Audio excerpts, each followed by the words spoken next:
ሰላም ሰላም እንደምን አላችሁ? እንዴት አላችሁ? እንኳን ወደ ሳምንታዊ ፕሮግራማችን በሰላም መጣችሁ። ዛሬ እንግዲህ እንደ እግዚአብሔር ፈቃድ የመንፈስ ፍሬዎች በሚል ርዕስ 9ኙን የመንፈስ ፍሬዎች አንዱ የሆነውን ፍቅር ከመምህራችን ከላከ ወንጌል መምህር ያሬድ ጋርና ከእህታችን ከቅድስት ከመዘምርት ቅድስት ጋር እግዚአብሔርን እያመሰገንን ለአንድ ሰዓት እንቆያለን። ታፕታፕ ኮፒ ሊንክ እያደረግን ሌሎችን ሼር እያደረግን እንጠብቃቸው። ስለመጣችሁ በጣም አመሰግናለሁ። ሰላም ብያለሁ። ሳም ሁላችሁንም እንግዲህ ታፕታፕ ኮፒ ሊንክ እያደረግን እንቆያለን። አይናችን ነሽ ማርያም አንቺን አይንኩብን፣ የተዋህዶ ልጆች እንወድሻለን። ግቢ ከቤታችን በረከታችን ነሽ፣ በሐሴት ቆመናል ደስታን ስለወለድሽ።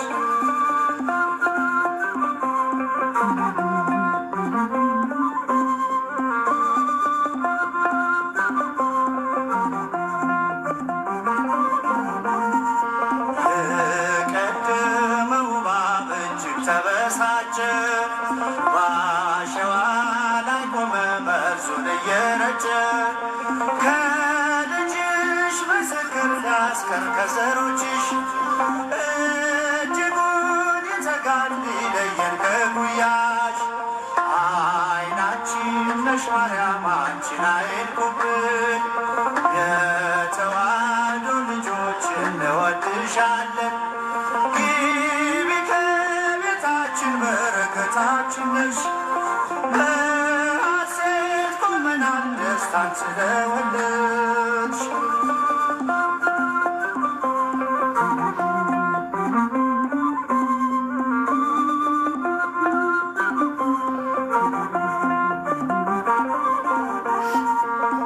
ገብተሻል ላቶች አንዴ ከልባችን፣ ጌታን ያየንብሽ ስለሆንሽ አይናችን። የራቀው ቀርቦልን የረቀቀው ጎልቶ፣ ያየነው ባንቺ ነው የጠፋው ተገኝቶ። አይናችን ነሽ ማርያም አንቺን አይንኩብን፣ የተዋህዶ ልጆች እንወድሻለን። ግቢ ከቤታችን በረከታችን ነሽ፣ በሐሴት ቆመናል ደስታን ስለወለድሽ።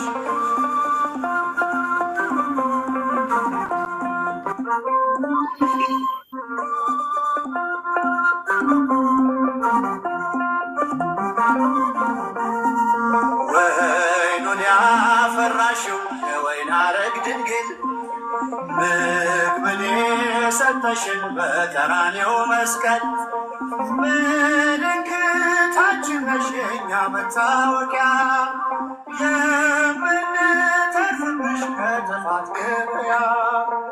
አይናችን ነሽ ማርያም አንቺን አይንኩብን፣ የተዋህዶ ልጆች እንወድሻለን። ግቢ ከቤታችን በረከታችን ነሽ፣ በሐሴት ቆመናል ደስታን ስለወለድሽ።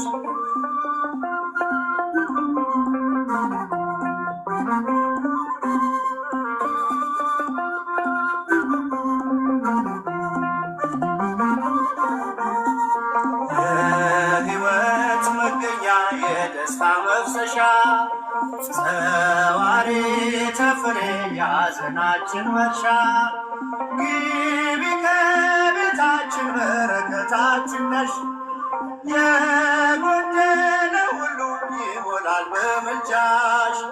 አይናችን ነሽ ማርያም አንቺን አይንኩብን፣ የተዋህዶ ልጆች እንወድሻለን።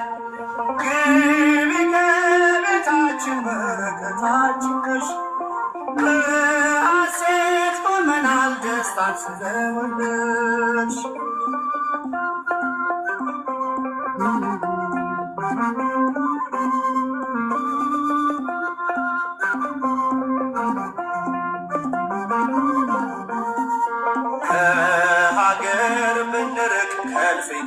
ረዳዳችን ስንቅ ነሽ ለመንገድ ምርኩዝ ለጉዟችን ባለንበት አድረሽ በሄድንበት ሂጂ ለጻድቃን አይደለም ለኃጥአንም አልጂ አይናችን ነሽ ማርያም አንቺን አይንኩብን የተዋሕዶ ልጆች እንወድሻለን ግቢ ከቤታችን በረከታችን ነሽ በሐሴት ቆመናል ደስታን ስለወለድሽ አይናችን ነሽ ማርያም አንቺን አይንኩብን የተዋሕዶ ልጆች እንወድሻለን ግቢ ከቤታችን በረከታችን ነሽ በሐሴት ቆመናል ደስታን ስለወለድሽ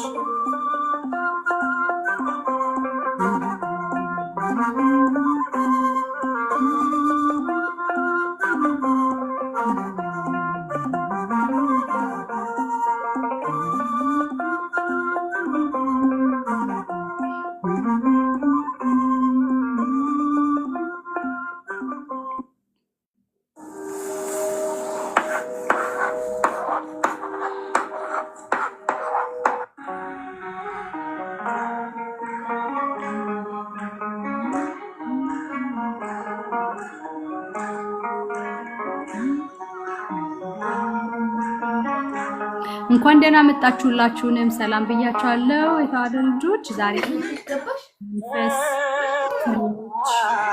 በሚል ርዕስ የሚጀመረው ትምህርታችን ይቀጥላል። ዛሬ ፍቅር የመጀመሪያ የመንፈስ ፍሬ ነው።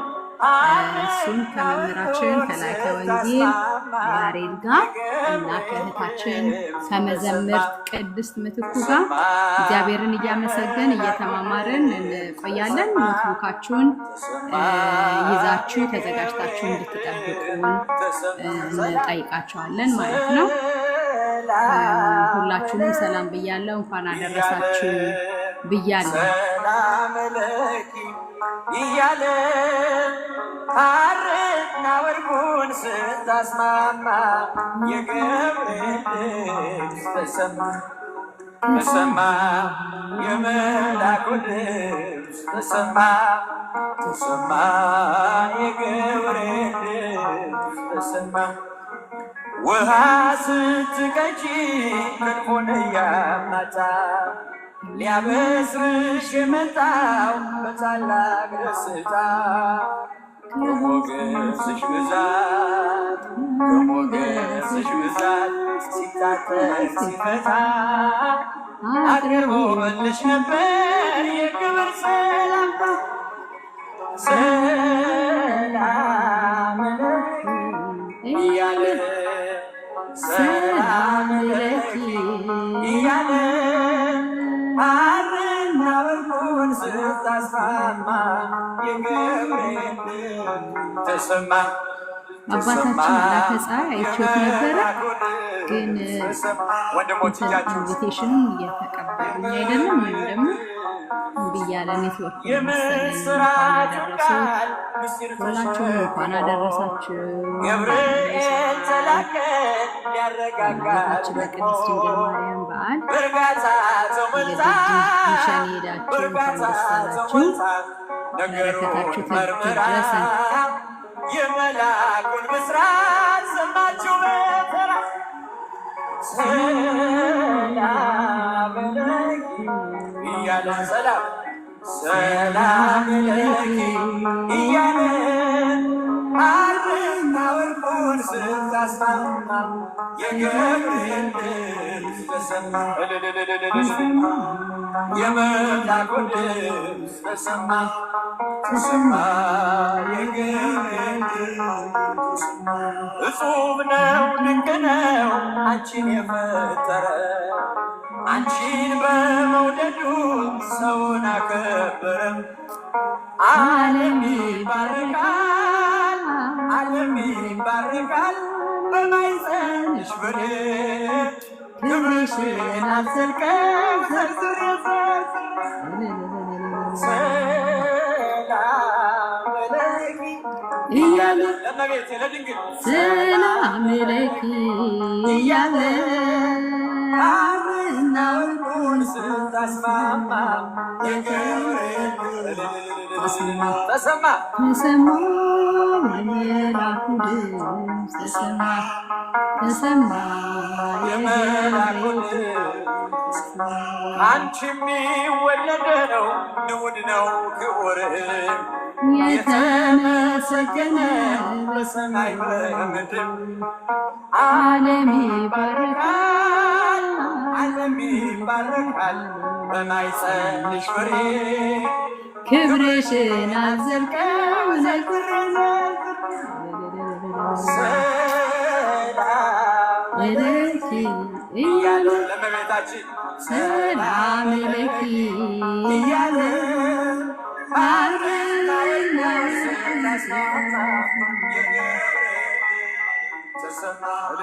ተሰማ የመላኩ ድምፅ ተሰማ ያክብርልኝ ጸጋይ በጸሎት አስበኝ ታናሽ እህት አንቺ የሚወለደው ንዑድ ነው ክቡር የተመሰገነ በሰማይ በምድር ዓለም ይባረካል ዓለም ይባረካል በማኅፀንሽ ፍሬ ክብርሽን አልዘልቀው ዘርዝሬ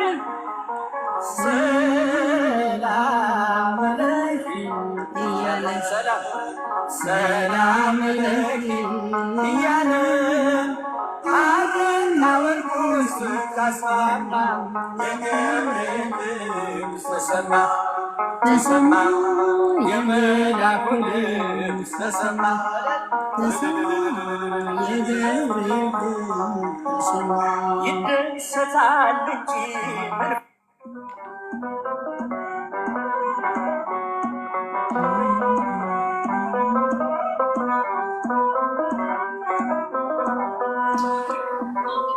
ቅድስትዬ እንኳን ደህና መጣሽ። እንኳን ደህና ቆየሽ ሚናዬ። ሁላችሁም እንዴት ዋላችሁ? እግዚአብሔር ይመስገን ደህና ነን። ቀደም ብዬ ትንሽ ከፍተዋለሁ ብዙ ጊዜ ሰውም እንዲመጣ መምህራችንም አሁን ይመጣሉ። ከ3 ደቂቃ በኋላ በጸሎት አድርገን እንጀምርና ወደ ፕሮግራማችን ሄዳለን። አንቺንም እንዳንይዝሽ እሺ። ይቅርታ። እሺ ሚናዬ። ስንት ሰዓት ነው የኔ አገልግሎት? አለው ግን ሚውት አድርጌው ቁጭ ልል ነው ልጆች ስላሉ እንዳልበጠብጥ። በጸሎት ይጀመርና ከዛ መዝሙሩን አቀርበሽልን ወደ ትምህርቱ እንሄዳለን።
እንኳን ደህና መጡ መምህርዬ፣ እንኳን አደረሱት። ጀርሚ እንኳን ደህና መጣ። ሁላችሁንም እንኳን አደረሳችሁ ብያችኋለሁ።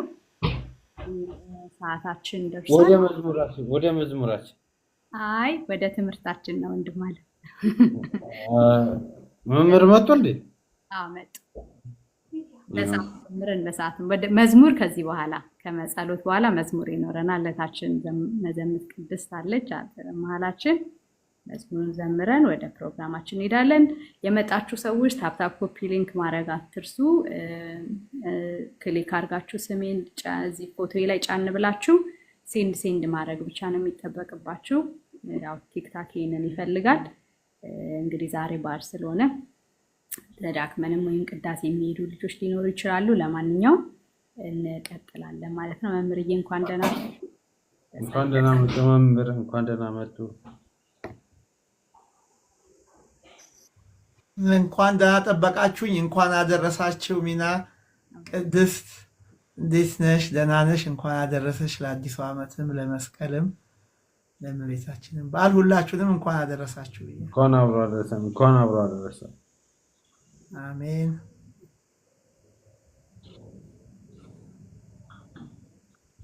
እሺ መምህርዬ በጸሎት እንጀምርና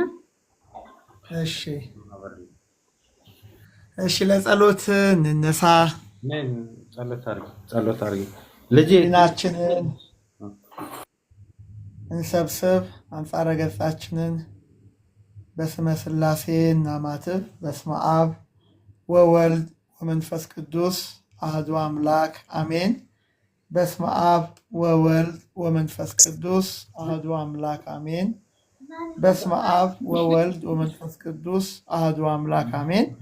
አቤቱ እግዚአብሔር አምላካችን ሆይ በቸርነትህ በምሕረትህ ጠብቀህ ይህችን ሰዓት ይህችን ጊዜ ስለሰጠህን እናመሰግንሃለን። ቅዱስ አባት ሆይ ለሁላችንም ማስተዋልን ሰጥተህን ቃልህን እንድናስተውል በተማርነውም ቃል ፍሬ እንድናፈራ እንድትረዳን እንማጸናሃለን። ለአባቶቻችን ለነቢያት፣ ለሐዋርያት፣ ለሊቃውንት የቃልህን ምስጢር እንደገለጽክላቸው ለእኛም ለባሮችህ የቃልህን ምስጢር ግለጽልን። ከበዓሉ ረድኤት በረከት ሁላችንም አካፍለን አባታችን ሆይ ብለን ስሙን እንጠራለን። አባታችን ሆይ በሰማያት የምትኖር ስምህ ይቀደስ፣ መንግስትህ ትምጣ፣ ፈቃድህ በሰማያት እንደሆነች እንዲሁም በምድር ትሁን። የዕለት እንጀራችንን ስጠን ዛሬ፣ በደላችንን ይቅር በለን እኛም እንደምንል፣ አቤት ወደ ፈተናም አታግባን ከክፉ ሁሉ አድነን እንጂ መንግስት ያንተ ናትና ለዘላለሙ አሜን። እመቤታችን ቅድስት ድንግል ማርያም ሆይ በመልአኩ በቅዱስ ገብርኤል ሰላምታ ሰላም እንልሻለን። በሐሳብሽ ድንግል ነሽ፣ በስጋሽም ድንግል ነሽ። የአሸናፊ እግዚአብሔር እናቱ ሆይ ሰላምታ ላንቺ ይገባሻል። ከሴቶች ሁሉ ተለይተሽ አንቺ የተባረክሽ ነሽ። የማኅፀንሽን ፍሬ የተመሰገነ ነው። ጸጋን የተመላሽ ቅድስት ሆይ ደስ ይበልሽ፣ ልዑል እግዚአብሔር ከአንቺ ጋር ነውና ከተወደደው ልጅሽ ከጌታችን ከመድኃኒታችን ከኢየሱስ ክርስቶስ ዘንድ ይቅርታና ምሕረትን ለምኝልን ኃጢአታችንን ያስተሰርይልን ዘንድ ለዘላለሙ አሜን። ምስጋና ይሁን አንድ አምላክ ለሚሆን ለአብ ለወልድ ለመንፈስ ቅዱስ ዛሬም ዘውትርም ለዘላለሙ አሜን። እግዚአብሔር ከሁላችን ጋር ይሁን። አሜን አሜን አሜን። እግዚአብሔር ይስጥልን፣ ቃል ይሰማልን። እሺ ሁላችሁም እንኳን ደህና መጣችሁ። ታፕታፕ ኮፒ ሊንክ እንኳን ደህና ቆያችሁ። አሜን። ታፕታፕ ኮፒ ሊንክ ሼር ማድረግ አንርሳ። ቅድስትዬ ትቺ ከሆነ መዝሙር አቀርብልንና ፕሮግራማችንን እንጀምራለን። ሁላችሁም እንኳን አደረሳችሁ በድጋሚ።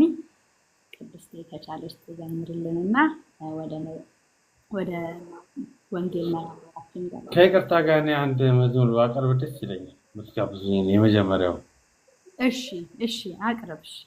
የሆነ ደስ ብሎኛል።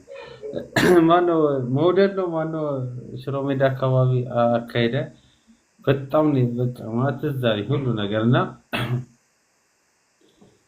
እሺ ወደ መዝሙር ልሂድ። እኔስ በምግባሬ ደካማ ሆኛለሁ፣ እኔስ በምግባሬ ደካማ ሆኛለሁ፣ ዘኝልኝ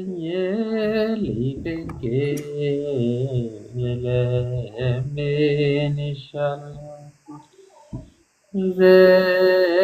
ዘኝልኝ ለማንሻለሁ የዳዊት በገና የዳዊት የላው መድኃኒት በደመና ነይ በደመና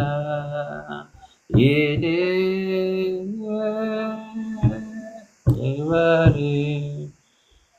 ደካማ ሆኛለሁ እኔ በምግባሬ ደካማ ሆኛለሁ ዘኝልኝና ለምንሻለሁ ለዘለሁማ በጣም ተደፍቼ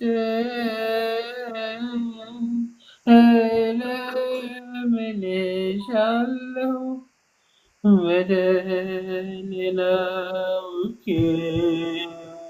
በደሌን አውቄ የዳዊት መሰንቆ የኤልያስ መና የናሆም መድኃኒት ነህ በደመና ነይ በደመና እኔስ በምግባሬ ደካማ ሆኛለሁ እኔስ በምግባሬ ደካማ ሆኛለሁ እዘኝልኝና እማጸንሻለሁ። ዝማሬ መላእክትን ያሰማለን ወንድማችን። ዝማሬ መላእክትን ያሰማለን። ዝማሬ መላእክትን ያሰማለን እንላለን። እሺ ቅድስትዬ አሁን ከተዘጋጀሽ ትችያለሽ፣ ታቀርቢልናለሽ መዝሙሩን። ካለበለዛ እንደምን አመሻችሁ፣ እግዚአብሔር ይመስገን። እንደምን ዋላችሁላችሁ፣ ሰላም አላችሁ? እግዚአብሔር ይመስገን። እሺ ካህናት አባቶች ካላችሁ በረከታችሁ ይድረሰኝ። ይሰማል? ሚናዬ አዎ ይሰማል። ትንሽ ኤርታለሁ። ቆይ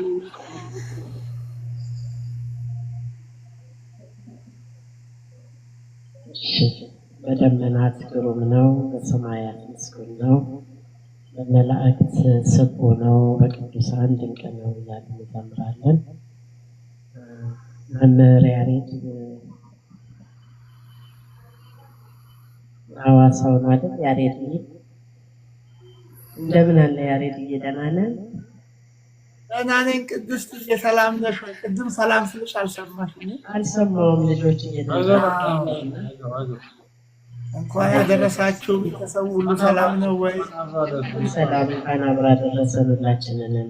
አሜን። እንኳን እንግዲህ እግዚአብሔር በሚና አድርጎ አገናኘን። ድምፅሽን ከረዥም ጊዜ በኋላ ሰማሁ።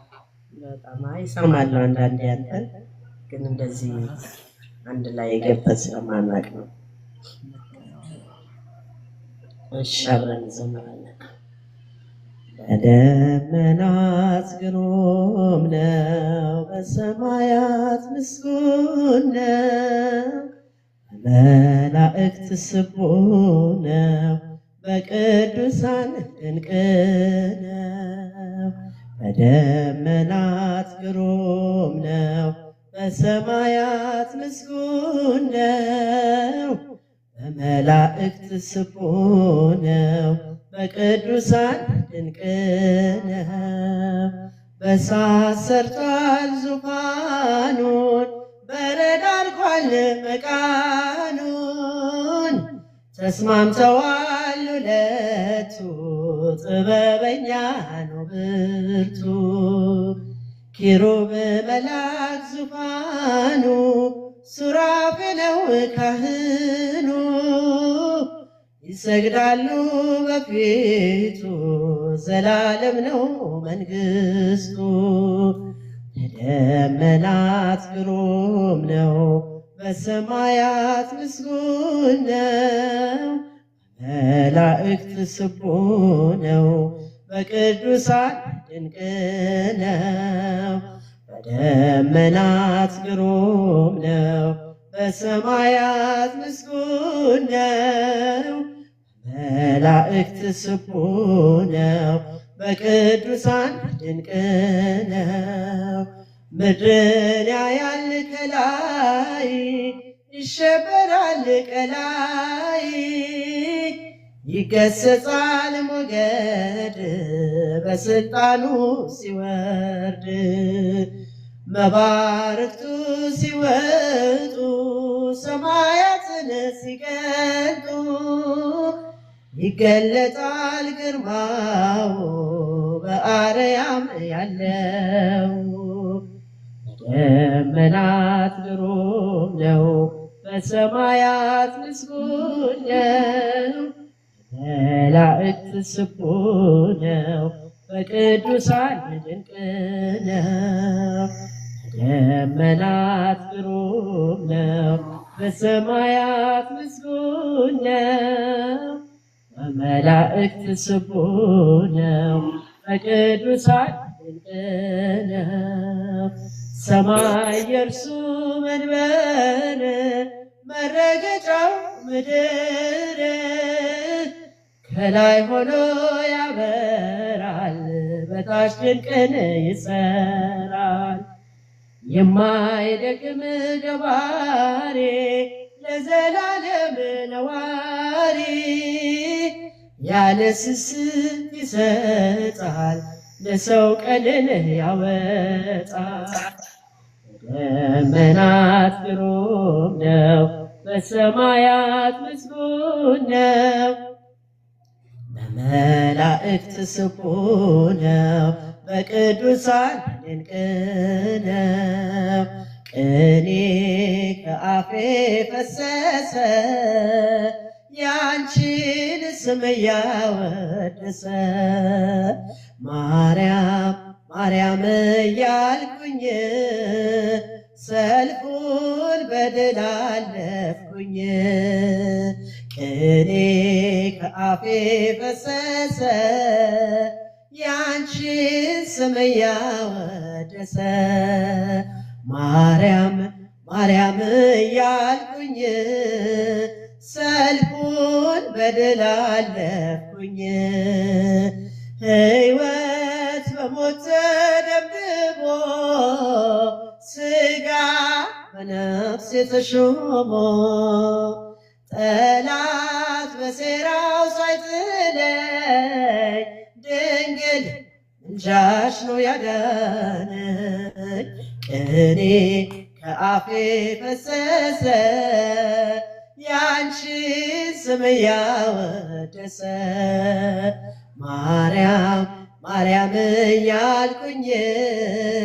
ሰልፉን በድል አለፍኩኝ ጎሎ አያውቅም መዳፌ ላንቺ ቅኔ ተሰልፌ ትርፌ በረከቴ ነሽ አምሳል ወደር የሌለሽ ቅኔ ከአፌ ፈሰሰ ያንቺን ስም እያወደሰ ማርያም ማርያም እያልኩኝ ሰልፉን በድል አለፍኩኝ ነጋ ያክፉ ጨለማ ጥልቁ ስምሽን ሲሰማ መቼም ጠርቼሽ አላፍርም ጸንቷል ኪዳን ዘላለም ቅኔ ከአፌ ፈሰሰ ያንቺን ስም እያወደሰ ማርያም ማርያም እያልኩኝ ሰልፉን በድል አለፍኩኝ። ዛሬም ያስፈራኝ የለም ከቦኝ የልጅ ሰላም ትምክህት ጋሻ ሆነሽኛል ግርማሽ ዙሪያዬን ከቦኛል። ቅኔ ከአፌ ፈሰሰ ያንቺን ስም እያወደሰ ማርያም ማርያም እያልኩኝ ሰልፉን በድል አለፍኩኝ። ጎሎ አያውቅም መዳፌ ላንቺ ቅኔ ተሰልፌ ትርፌ በረከቴ ነሽ አምሳል ወደር የሌለሽ ቅኔ ከአፌ ፈሰሰ ያንቺን ስም እያወደሰ ማርያም ማርያም እያልኩኝ ሰልፉን በድል አለፍኩኝ። አይን ያለማየ እግሬ ደርሶ አይን ያለማየ እግሬ ደርሶ አይን ያለማየ እግሬ ደርሶ አይን ያለማየ እግሬ ደርሶ የድንጋይ ወጋግራ የድንጋይ ምሰሶ አይን ያለማየ እግሬ ደርሶ አይን ያለማየ እግሬ ደርሶ ያንዋሰል ተራራ ያንዋሰል ተራራ ወሰደው ልቤን ያንዋሰል ተራራ ወሰደው ልቤን ግሸን የደረሰ ሆኗል ነፃነ አይን ያለማየ እግሬ ደርሶ አይን ያለማየ እግሬ ደርሶ አይን ያለማየ እግሬ ደርሶ ነይ ነይ እምዬ ማርያም ነይ ነይ ቤዛዊተ ዓለም ነይ ነይ እምዬ ማርያም ነይ ነይ ቤዛዊተ ዓለም የገናናው እናት የመድኃኔዓለም የአንድዬ እናት የመድኃኔዓለም አይን ያለማየ እግሬ ደርሶ አይን ያለማየ እግሬ ደርሶ እግሬ ደርሶ አይን ያለማየ እግሬ ደርሶ ያው ግሸን ማርያምን አስታውሼ ነው። በረከቷ ይደርብን የእመቤታችን አማላጅነቷ ፍቅሯ እና አይን ያለማየ እግሬ ደርሶ የሚል ዝማሬ ያው ግሸንንም ሁሉንም የሚያስታውስ ዝማሬ ያለኝ ከሱ ላይ ነው የዘመርኩት። እንደው አንድ አዝማች ከበጠበጥኩ ይቅርታ። ኧረ ኧረ ኧረ በጣም ነው ያስደሰተኝ ዝማሬ መላክ ማለን አሜን። ሁላችንም ያሰማን።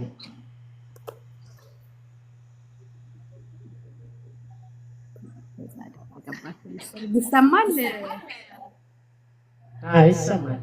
ቅዱስ የዝማሬ መልአክ ይሰማልን። በእውነት አሜን አሜን አሜን። አብሮ ያሰማል በተሻለና እግዚአብሔር አምላክ አለው። በኋላ ደግሞ እመጣለሁ። እሺ በጣም አለው። እንኳን ደህና መጣችሁ ቤተሰቦቻችን፣ እንኳን አደረሳችሁ ለታላቁ ቀን። ዛሬ እንግዲህ የመጀመሪያ ክፍል የመንፈስ ፍሬዎች የሚለውን ተከታታይ ትምህርቶቻችንን እንጀምራለን። መምህራችን እንግዲህ መግቢያውን የዛሬ 2 ሳምንት ተምረን ነበረ። በየሳምንቱ ረቡዕ ከምሽቱ 3 ሰዓት በኢትዮጵያ አቆጣጠር 11 AM ፓሲፊክ ታይም፣ 2 PM ኢስተርን ታይም ላይ፣ 1 PM ሴንትራል ታይም ላይ የሚቀጥል ትምህርታችን ነው። ይህንን ትምህርት በተከታታይ መማር እንፈልጋለን የምትሉ ሰዎች እንግዲህ በውስጥ መስመር እኔ እማራለሁ ብላችሁ ተማሩ። ስትጨርሱ ደግሞ ሽልማት እንዳለ መምህራችን ነግረውናል። እንግዲህ የተወደዱ መምህራችን በአጠገባችን አሉ። እግዚአብሔር በወደደ መድረኩን ለሳቸው ሰጥና እንማራለን። ግን እዚህ ያላችሁ ቤተሰቦቻችን በሙሉ ታፕታፕ ኮፒ ሊንክ ሪፖስት ማድረግ አትርሱ። እግዚአብሔር አምላክ ቢወድ ብዙ ሰው የቸገረን ነገር ኮንሲስተንት ሆኖ የሆነን ነገር መማር ነው በህይወታችን እና ከዛ አንጻር እየተማማር እንድናደግ ነው። መምህር መተው ነበረ። መምህር ማክቢል እንግዲህ ወይ በኋላ ከተመለሱልን ዝማሬ ያቀርቡልናል። እሳቸውም ዘማሪ ናቸው። መምህርዬ ወደ እርስዎ እንሂድ፣ ሰዓታችን እንድንጠቀም። እሺ፣ እግዚአብሔር ይስጥልን ሚና ቃለ ሕይወት ዝማሬ መላእክትን ያሰማልን። እህታችን ዘማሪት ቅድስት ደስ የሚል ጡመ ዜማ የጥንት ዜማዎቿን ያሰማችን። እግዚአብሔር በእድሜ በጤና አንቺንም ቤተሰቦችሽን ይጠብቅልን። እንግዲህ እንኳን አደረሳችሁ። መጀመሪያ ዛሬ እንግዲህ በመላው ኦርቶዶክሳውያን ዘንድ ትልቅ ትልቅ ትልቅ በዓል ነው። በተለይ ደግሞ በጊሸን ደብረ ከርቤ ጊሸን ማርያም በጣም ብዙ ኢትዮጵያውያን ምዕመናት በተገኙበት በደመቀ ሁኔታ የሚከበር በዓል ነው። እንግዲህ የመስቀልንም በዓል ገና አክብረን አልጨረስንም። መስቀል ትልቅ በዓላችን ነው። መስቀል የሰላም ምልክታችን ነው። መስቀል የጥል ግርግዳ የፈረሰበት፣ ፍትህ ያልተጓደለበት፣ ክርስቶስ ስጋውን የቆረሰበት፣ ደሙን ያፈሰሰበት መንበር ነው መስቀልና ይህም በዓል እያከበርና ከዚሁ ጋር ደግሞ በተያያዘ ዛሬ ብዙኃን ማርያም ትባላለች። የመጀመሪያው እንግዲህ በዛሬው ዕለት መስቀሌን በመስቀለኛ ቦታ አስቀምጥ ብሎ ራሱ እግዚአብሔር መንፈስ ቅዱስ ለአፄ ዘርዓ ያዕቆብ በገለጸላቸው መሰረት የተለያየ ቦታ መስቀሉን ለማስቀመጥ ሞክረው ሁሉ ነገር አልጸና እያላቸው መጨረሻ ላይ ጊሸን ደብረ ከርቤ ላይ መስቀሉን አስቀምጠውታል። እንግዲህ ጊሸንን ያያችሁ ሰዎች እንደምታውቁት ያ የጊሸን ተራራ መግቢያው በሩ አንድ ነው። በመስቀል አንጻር በተፈጥሮ የሆነ ቦታ ነው። ያ የክርስቶስ ግማደ መስቀል እንግዲህ ለበረከት አገራችን ኢትዮጵያ በጊሸን አምባ ላይ ይገኛል። ይሄ ለኢትዮጵያውያን ትልቅ በረከት ነው። ታቦተ ጽዮን ብንል አክሱም ጽዮን ናት ያለችው።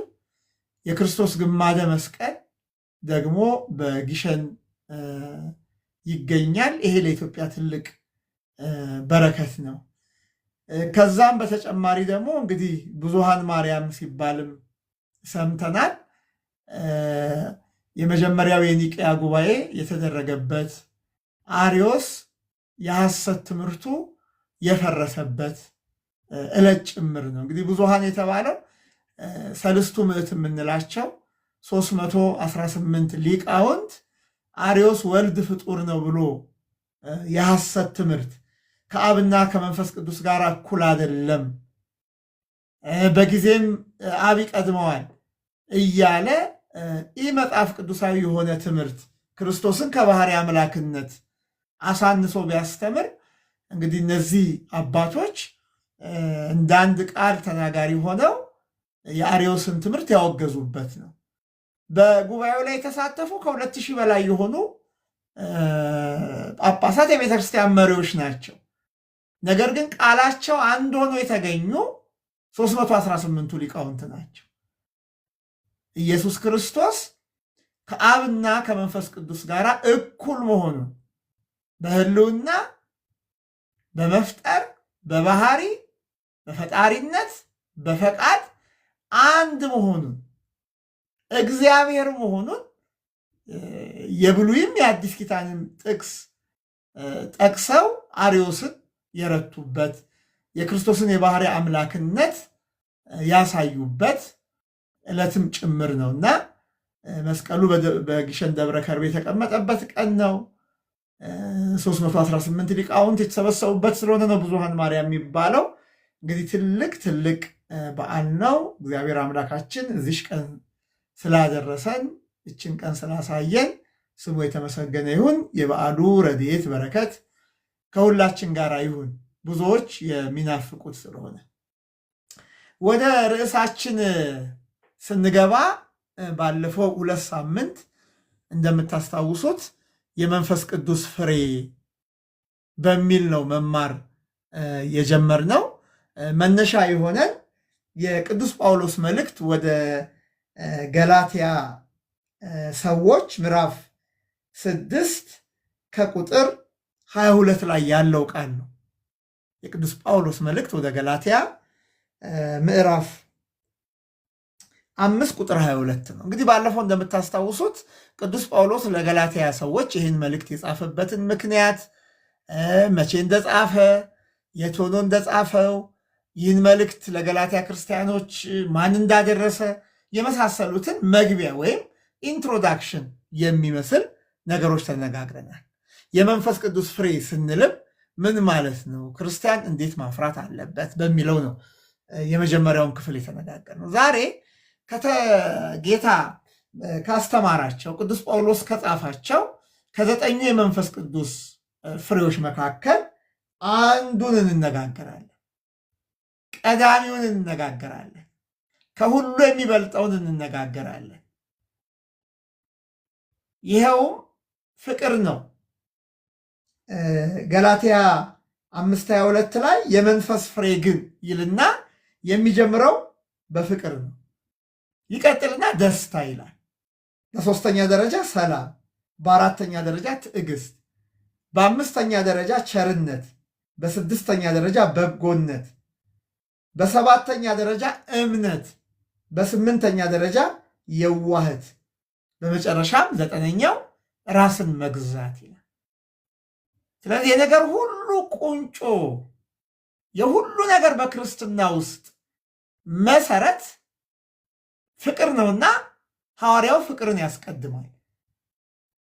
ያስቀድማል። እንደውም የሚገርማችሁ በብሉይ ኪዳን 10 ትእዛዛት እንዳሉ ነው የምናውቀው አይደለ? በብሉይ ኪዳን ለሙሴ በጽላቱ ላይ በእግዚአብሔር ጣቶች ተጽፎ የተሰጡት 10 ትእዛዛት ናቸው። ግን በአዲስ ኪዳን ሌላ 11ኛ ትእዛዝ ተጽፏል። የ11ኛው ትእዛዝ ማን ነው? ይቅርታ፣ የ11ኛው ትእዛዝ ፍቅር ነው። ስለዚህ 10ቱ ትእዛዛት በብሉይ ኪዳን ብንልም ወደ አዲስ ኪዳን ስንመጣ ግን አዲስ ትእዛዝ ተሰጥቶናል። ስለዚህ ፍቅር 11ኛው ትእዛዝ ይባላል። 11ኛው ትእዛዝ ይባላል። ይሄን ያልኳችሁ ለምንድን ነው? ወንጌላዊው ቅዱስ ዮሐንስ በወንጌሉ ዮሐንስ 13:34 ላይ እንዲህ በማለት ይናገራል። ዮሐንስ ወንጌል ምዕራፍ 13 ቁጥር 34 እርስ በርሳችሁ ትዋደዱ ዘንድ እንደወደድኳችሁ እናንተ ደግሞ እርስ በርሳችሁ ትዋደዱ ዘንድ አዲስ ትእዛዝ እሰጣችኋለሁ ይላል። እችን አስምሩልኝ። አዲስ ትእዛዝ እሰጣችኋለሁ ይላል። አሁን ለምንድን ነው ትእዛዛቱን 11 ነው የምትለው ካላችሁኝ፣ የእግዚአብሔር ቃል ይህን እንደሚል ላሳያችሁ። አዲስ ትእዛዝ እሰጣችኋለሁ ይላል። ይሄ አዲስ ትእዛዝ ምንድን ነው? አዲስ ትእዛዝ የተባለው ምንድን ነው? ለአዲስ ኪዳን ክርስቲያኖች በክርስቶስ ላመኑት የተሰጠ አዲስ የተባለው ትእዛዝ ምንድን ነው ስንል ቁጥር 35 ላይ መልሱን ይሰጠናል። ይሄ አዲስ ትእዛዝ የተባለው እርስ በርሳችሁ ፍቅር ቢኖራችሁ ደቀ መዛሙርቴ እንደሆናችሁ ሰዎች ሁሉ በዚህ ያውቃሉ ይላል። እርስ በርሳችሁ ፍቅር ቢኖራችሁ ይላል። አሁን አዲስ ትእዛዝ እሰጣችኋለሁ ካለ በኋላ እርስ በርሳችሁ ፍቅር ቢኖራችኋል።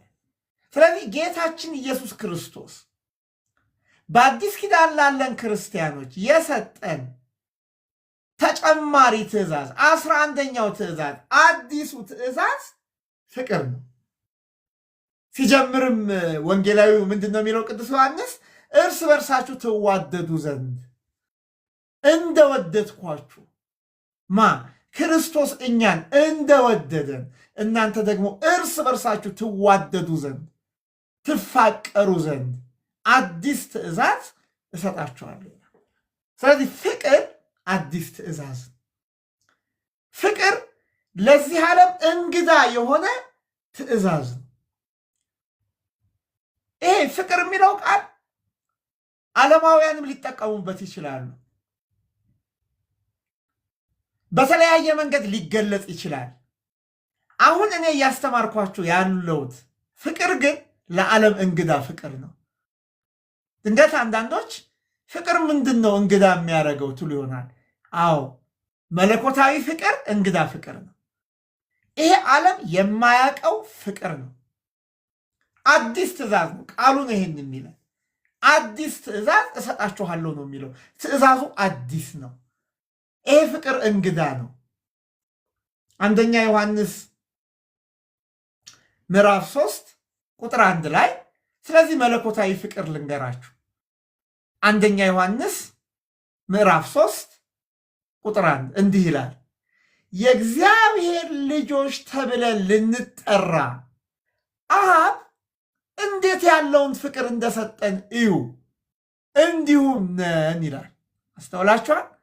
የእግዚአብሔር ልጆች ተብለን ልንጠራ፣ የእግዚአብሔር ልጆች ተብለን ልንጠራ አብ እንዴት ያለውን ፍቅር እንደሰጠን እዩ፣ እንዲሁም ነን ይላል። አሁን እዚች ጋር የምፈልጋት ቃል እንዴት ያለ ፍቅር የምትለዋን አስምሩባት።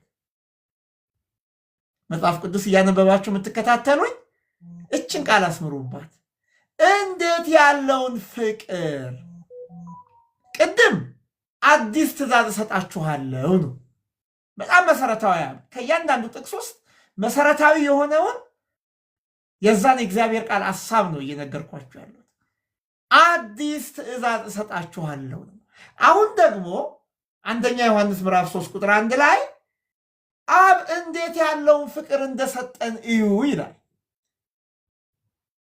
ይሄ ዓለም ከዚህ ቀደም ያላየችው የማታቀው አዲስ እንግዳ የሆነ ፍቅር ነው። ለምን? እስቲ እንዴት ያለ ፍቅር የሚለውን እንተርጉሙ። እንዴት ያለ ፍቅር ሲል ምን ማለቱ ነው? አንድ በሉ። ፍጥረታዊ ያልሆነ፣ ፍጥረታዊ ያልሆነ፣ ስጋዊ ያልሆነ። እንዴት ያለ ፍቅር? ፍጥረታዊ ያልሆነ፣ ስጋዊ ያልሆነ። አንድ ዓለም ከዚህ በፊት ያላየችው፣ ዓለም ከዚህ በፊት ያላወቀችው። ለዚህ ነው እንዴት ያለ ፍቅር። እንዴት የምትለዋን ነው። ለምን እንዴት የሚል ጨመረባት ሐዋርያው በመልእክቱ ላይ። ስጋዊ ያልሆነ፣ ፍጥረታዊ ያልሆነ፣ ምድራዊ ያልሆነ ፍቅር። ዓለም ከዚህ በፊት ያላየችው፣ ያላወቀችው፣ ዓለም ያልተለማመደችው አዲስ እንግዳ የሆነ ፍቅር ከተፈጥሮ ማንነት የተገኘ የፈለቀ ሳይሆን በመንፈስ ቅዱስ የተዘራ፣ በመንፈስ ቅዱስ የበቀለ፣ በመንፈስ ቅዱስ ያበበ ፍቅር። ለዚህ ነው ሐዋርያው አብ እንዴት ያለውን ፍቅር ይላል። ተመልከቱ፣ እንዴት አለ። ምድራዊ ያልሆነ፣ ከምድር ያልሆነ፣ ስጋዊ ያልሆነ፣ ዓለም ያላወቀችው፣ ያልተለማመደችው፣ በተፈጥሮ ማንነታችን የምናገኘው ሳይሆን መንፈስ ቅዱስ በውስጣችን የሚያስቀምጠው አዲስ ትእዛዝ። እንዴት ያለ ፍቅር የተባለው ይሄ ነው ወገኖች። ቅዱስ ጳውሎስ ለሮም ሰዎች በጻፈው መልእክቱ ላይ ስለ ፍቅር እንዲህ ይለናል። ከመንፈስ ቅዱስ ስጦታዎች አንዱና ዋናው ስለሆነው ፍቅር፣ ይሄ ፍቅር ከተፈጥሮ ማንነት የተገኘ አይደለም፣ በመንፈስ ቅዱስ በሕይወታችን ውስጥ የተዘራ የበቀለ ያበበ ፍቅር ነው ስላቸው ቅዱስ ጳውሎስ በሮም መልእክቱ ምዕራፍ 5 ቁጥር 5 ላይ ምን ይላል? በተሰጠን በመንፈስ ቅዱስ የእግዚአብሔር ፍቅር በልባችን ስለፈሰሰ። አያችሁ፣ የእግዚአብሔር ፍቅር በልባችን ስለፈሰሰ ከማን? ቁጥር 5 ነው መልሱ የሚሰጣችሁ። በተሰጠንም በመንፈስ ቅዱስ ይላል። በተሰጠንም በመንፈስ ቅዱስ የእግዚአብሔር ፍቅር በልባችን ስለፈሰሰ ይላል። በጣም ደስ ይላል። ለዚህ ነው ከተፈጥሮ ማንነት የተገኘ አይደለም። ይሄ የመንፈስ ቅዱስ ስጦታ ነው፣ የመንፈስ ፍሬ ነው። በገላትያ መልእክቱም ቅዱስ ጳውሎስ የመንፈስ ቅዱስ ፍሬ እንደዚህ ነው ብሎ ፍቅር ብሎ ነው የጀመረው። አያችሁ። ስለዚህ ይሄ ፍቅር የተሰጠን ከመንፈስ ቅዱስ ነው። ይሄ እግዚአብሔር ፍቅር በልባችን የሚያፈሰው እግዚአብሔር መንፈስ ቅዱስ ነው። ስለዚህ የተለየ ፍቅር ነው የምንለው ለዚህ ነው። አሁን ለምንድን ነው ይሄ ፍቅር አዲስ ትእዛዝ ነው፣ እንግዳ ነው፣ ልዩ ነው፣ ዓለም የማታውቀው ነው የምንልበት ምክንያት ደግሞ ይኸው በመጽሐፍ ቅዱሳችን ላይ ተጽፏል። እዛው ሮሜ 5 ላይ ገና ጠላቶች ሳለን ተመልከቱ፣ ገና ጠላቶች ሳለን እግዚአብሔር በልጁ በኩል ፍቅር ገለጠልን ይላል። ተመልከቱ፣ ላንብብላችሁ። ቁጥር 8 ላይ ገና ደካሞች ሳለን ክርስቶስ ዘመኑ ሲደርስ ስለ ኃጢአተኞች ሞቷል አይደል? አሁን ልዩ የሚያደርገው ይሄ ገና ደካሞች ሳለን ክርስቶስ ዘመኑ ሲደርስ ስለ ኃጢአተኞች ሞቷል። ስለ ኃጢአተኞች ይልና ስለ ጽድቅ የሚሞት በጭንቅ ይገኛል አለ። ስለ ጽድቅ የሚሞት በጣም መልካም ብንሆን፣ ጻድቅ ብንሆን፣ ቅዱስ ብንሆን ድንገት የሚሞት ይገኝ ይሆናል። ጥሮች ስለሆንን መልካሞች ስለሆንን። እንደገናም ስለ ቸር ሰው ግን ሊሞት እንኳን የሚደፍር ምናልባት ይገኝ ይሆናል። ቸር ስለሆነ መልካም ስለሆነ ሰው ሊሞት እንኳን የሚደፍር ይገኝ ይሆናል አለ። በጣም የሚገርመው ግን ነገር ግን ይላል ቁጥር 8 ላይ ኃጢአተኞች ሳለን ክርስቶስ ስለኛ ሞቷል። አሁን ይኸውላችሁ የሚያስደንቀው ልዩ የሚያስብለው ይሄ ነው። ኃጢአተኞች ሳለን፣ በደለኞች ሳለን፣ አጥፊዎች ሳለን ክርስቶስ ስለኛ ሞቷል። ይሄ ደግሞ እግዚአብሔር ለኛ ያለውን የራሱን ፍቅር ያስረዳል ይላል። እግዚአብሔር ለኛ ያለውን የራሱን ፍቅር ያስረዳል ይላል። አይገርም? ስለዚህ ይህን ፍቅር ልዩ ነው፣ እንግዳ ነው፣ አዲስ ትእዛዝ ነው የምንለው ኃጢአተኞችን መውደድ፣ በደለኞችን መውደድ፣ ያጠፉ ሰዎችን መውደድ ስላለበት ነው። አያችሁ፣ በተፈጥሮ ይሄ ተፈጥሯዊ ፍቅር፣ ስጋዊ ፍቅር በራስ ላይ ብቻ ያተኮረ ነው። በራስ ላይ ብቻ ያተኮረ ነው የምንለው ምንድን ነው? በራስ ላይ ብቻ ያተኮረ ነው የምንልበት ምክንያት ምንድን ነው? ብዙ ጊዜ እኛ ራሳችን የምንወደው ምን አይነት ሰዎችን ነው? የሚወዱንን አይደለም የምንወደው፣ የሚያፈቅሩንን አይደለም የምናፈቅረው፣ ለእኛ በጎ ነገር የሚያደርጉልንን አይደለም የምናደርግላቸው። ይሄ ምድራዊ ነው፣ ይሄ ተፈጥሯዊ ነው። አሁን እየተማርን ያለነው መለኮታዊ ፍቅር ግን ይለያል፣ በጣም ይለያል። ተመልከቱ፣ መለኮታዊ ፍቅር በብዙ ነገር ይለያል። መለኮታዊ ፍቅር ጠላትን መውደድ ነው። የገፉንን ሰዎች መውደድ ነው። የጣሉንን ሰዎች መውደድ ነው። የረገጡንን ሰዎች ማንሳት ነው። መለኮታዊ ፍቅር ይለያል። አዲስ የተባለው ለዚህ ነው። እንግዳ ፍቅር ነው የተባለው ለዚህ ነው። ምክንያቱም ዓለም የምታውቀው የወደዳትን መውደድ ነው፣ ያፈቀራትን ማፍቀር ነው፣ ለሰጣት መስጠት ነው። መለኮታዊ ፍቅር ግን የምንለው በጣም ከዚህ ይለያል። የሚገርማችሁ ሮሜ 5 ቁጥር 10 ላይ ጠላቶች ሳለን እግዚአብሔር በልጁ ሞት ከታረቀን ይልቁንም ከታረቀን በኋላ በሕይወት እንድናለን ይላል። ጠላቶች ሳለን ነው የሚለው። ክርስትናን ድንቅ የሚያደርገው ይሄ ነው። ጠላቶች ሳለን እግዚአብሔር በልጁ ሞት ከታረቀን ይላል። ተመልከቱ። ስለዚህ ይሄ ፍቅር ለምንድን ነው ልዩ የሆነው? ጠላትን የምትወድበት ፍቅር ስለሆነ፣ የማይወዱን የምትወድበት ፍቅር ስለሆነ ይሄ ፍቅር እጅግ በጣም የተለየ ፍቅር ነው። ጌታችን ኢየሱስ ክርስቶስ በዘመኑ ፍጻሜ ንጽሕት ከምትሆን ከድንግል ማርያም ተወልዶ ከስጋዋ ስጋ ከነፍሷ ነፍስ ነስቶ ሕይወትን የሰጠን እኛ በጎዎች ሆነን አይደለም፣ ከኛ የተነሳ አይደለም። ከሱ ቸርነት፣ ምሕረት፣ ይቅርባይነት ጠላቶቹ ሳለ ስለወደደን ነው ወገኖች፣ ስለወደደን ነው። ይሄ ፍቅር በጣም ቸርነት ያደርጋል። የሚገርማችሁ ቸር ነው፣ ፍቅር ቸር ነው። ይሄ ማለት ምን ማለት ነው? ፍቅር መስጠት እንጂ መቀበልን አያውቅም። ፍጹም ፍቅር ይሰጣል፣ ስለ መቀበል አይደለም። ብዙ ጊዜ እኛ የምናውቀው ፍቅር ሰጥቶ መቀበል ያለበት ነው። መለኮታዊ ፍቅር፣ የእግዚአብሔር ፍቅር ግን ስለ መስጠት እንጂ ስለ መቀበል አያስብም። ቸርነትን ያደርጋል። በዮሐንስ ወንጌል ምዕራፍ 3 ቁጥር 16 ላይ በእርሱ የሚያምን ሁሉ የዘላለም ሕይወት እንዲኖረው እንጂ እንዳይጠፋ እግዚአብሔር አንድያ ልጁን እስኪሰጥ ድረስ ዓለሙን እንዲሁ ወዷል ይላል። ተመልከቱ፣ ዓለምን እንዲሁ ወዷል። እንዲሁ ነው፣ በቃ እንዲሁ ወዷል። ምን እስኪሆን? አንድ ልጁን እስኪሰጥ ድረስ ይላል። የሚገርም ነው። የእግዚአብሔር ፍቅር የተገለጠው እንዲህ ነው፣ አንድ ልጁን በመስጠት ያም ደግሞ ለመስቀል ሞት በመታዘዝ ለመስቀል ሞት በመታዘዝ። ስለዚህ ፍቅር ቸርነትን ያደርጋል ስንል ምንድን ነው? በፍቅር ውስጥ መቀበልን እያሰብኩ አይደለም የምሰጠው። ፍጹም ፍቅር ቸር ነው፣ ቸርነትን የሚያደርግ ነው። በጣም ፍጹም ፍቅር። ሌላው የሚገርማችሁ ፍቅር ከአመፃ በላይ ጉልበታም ነው ይላል። ተመልከቱ፣ ጉልበታም ነው።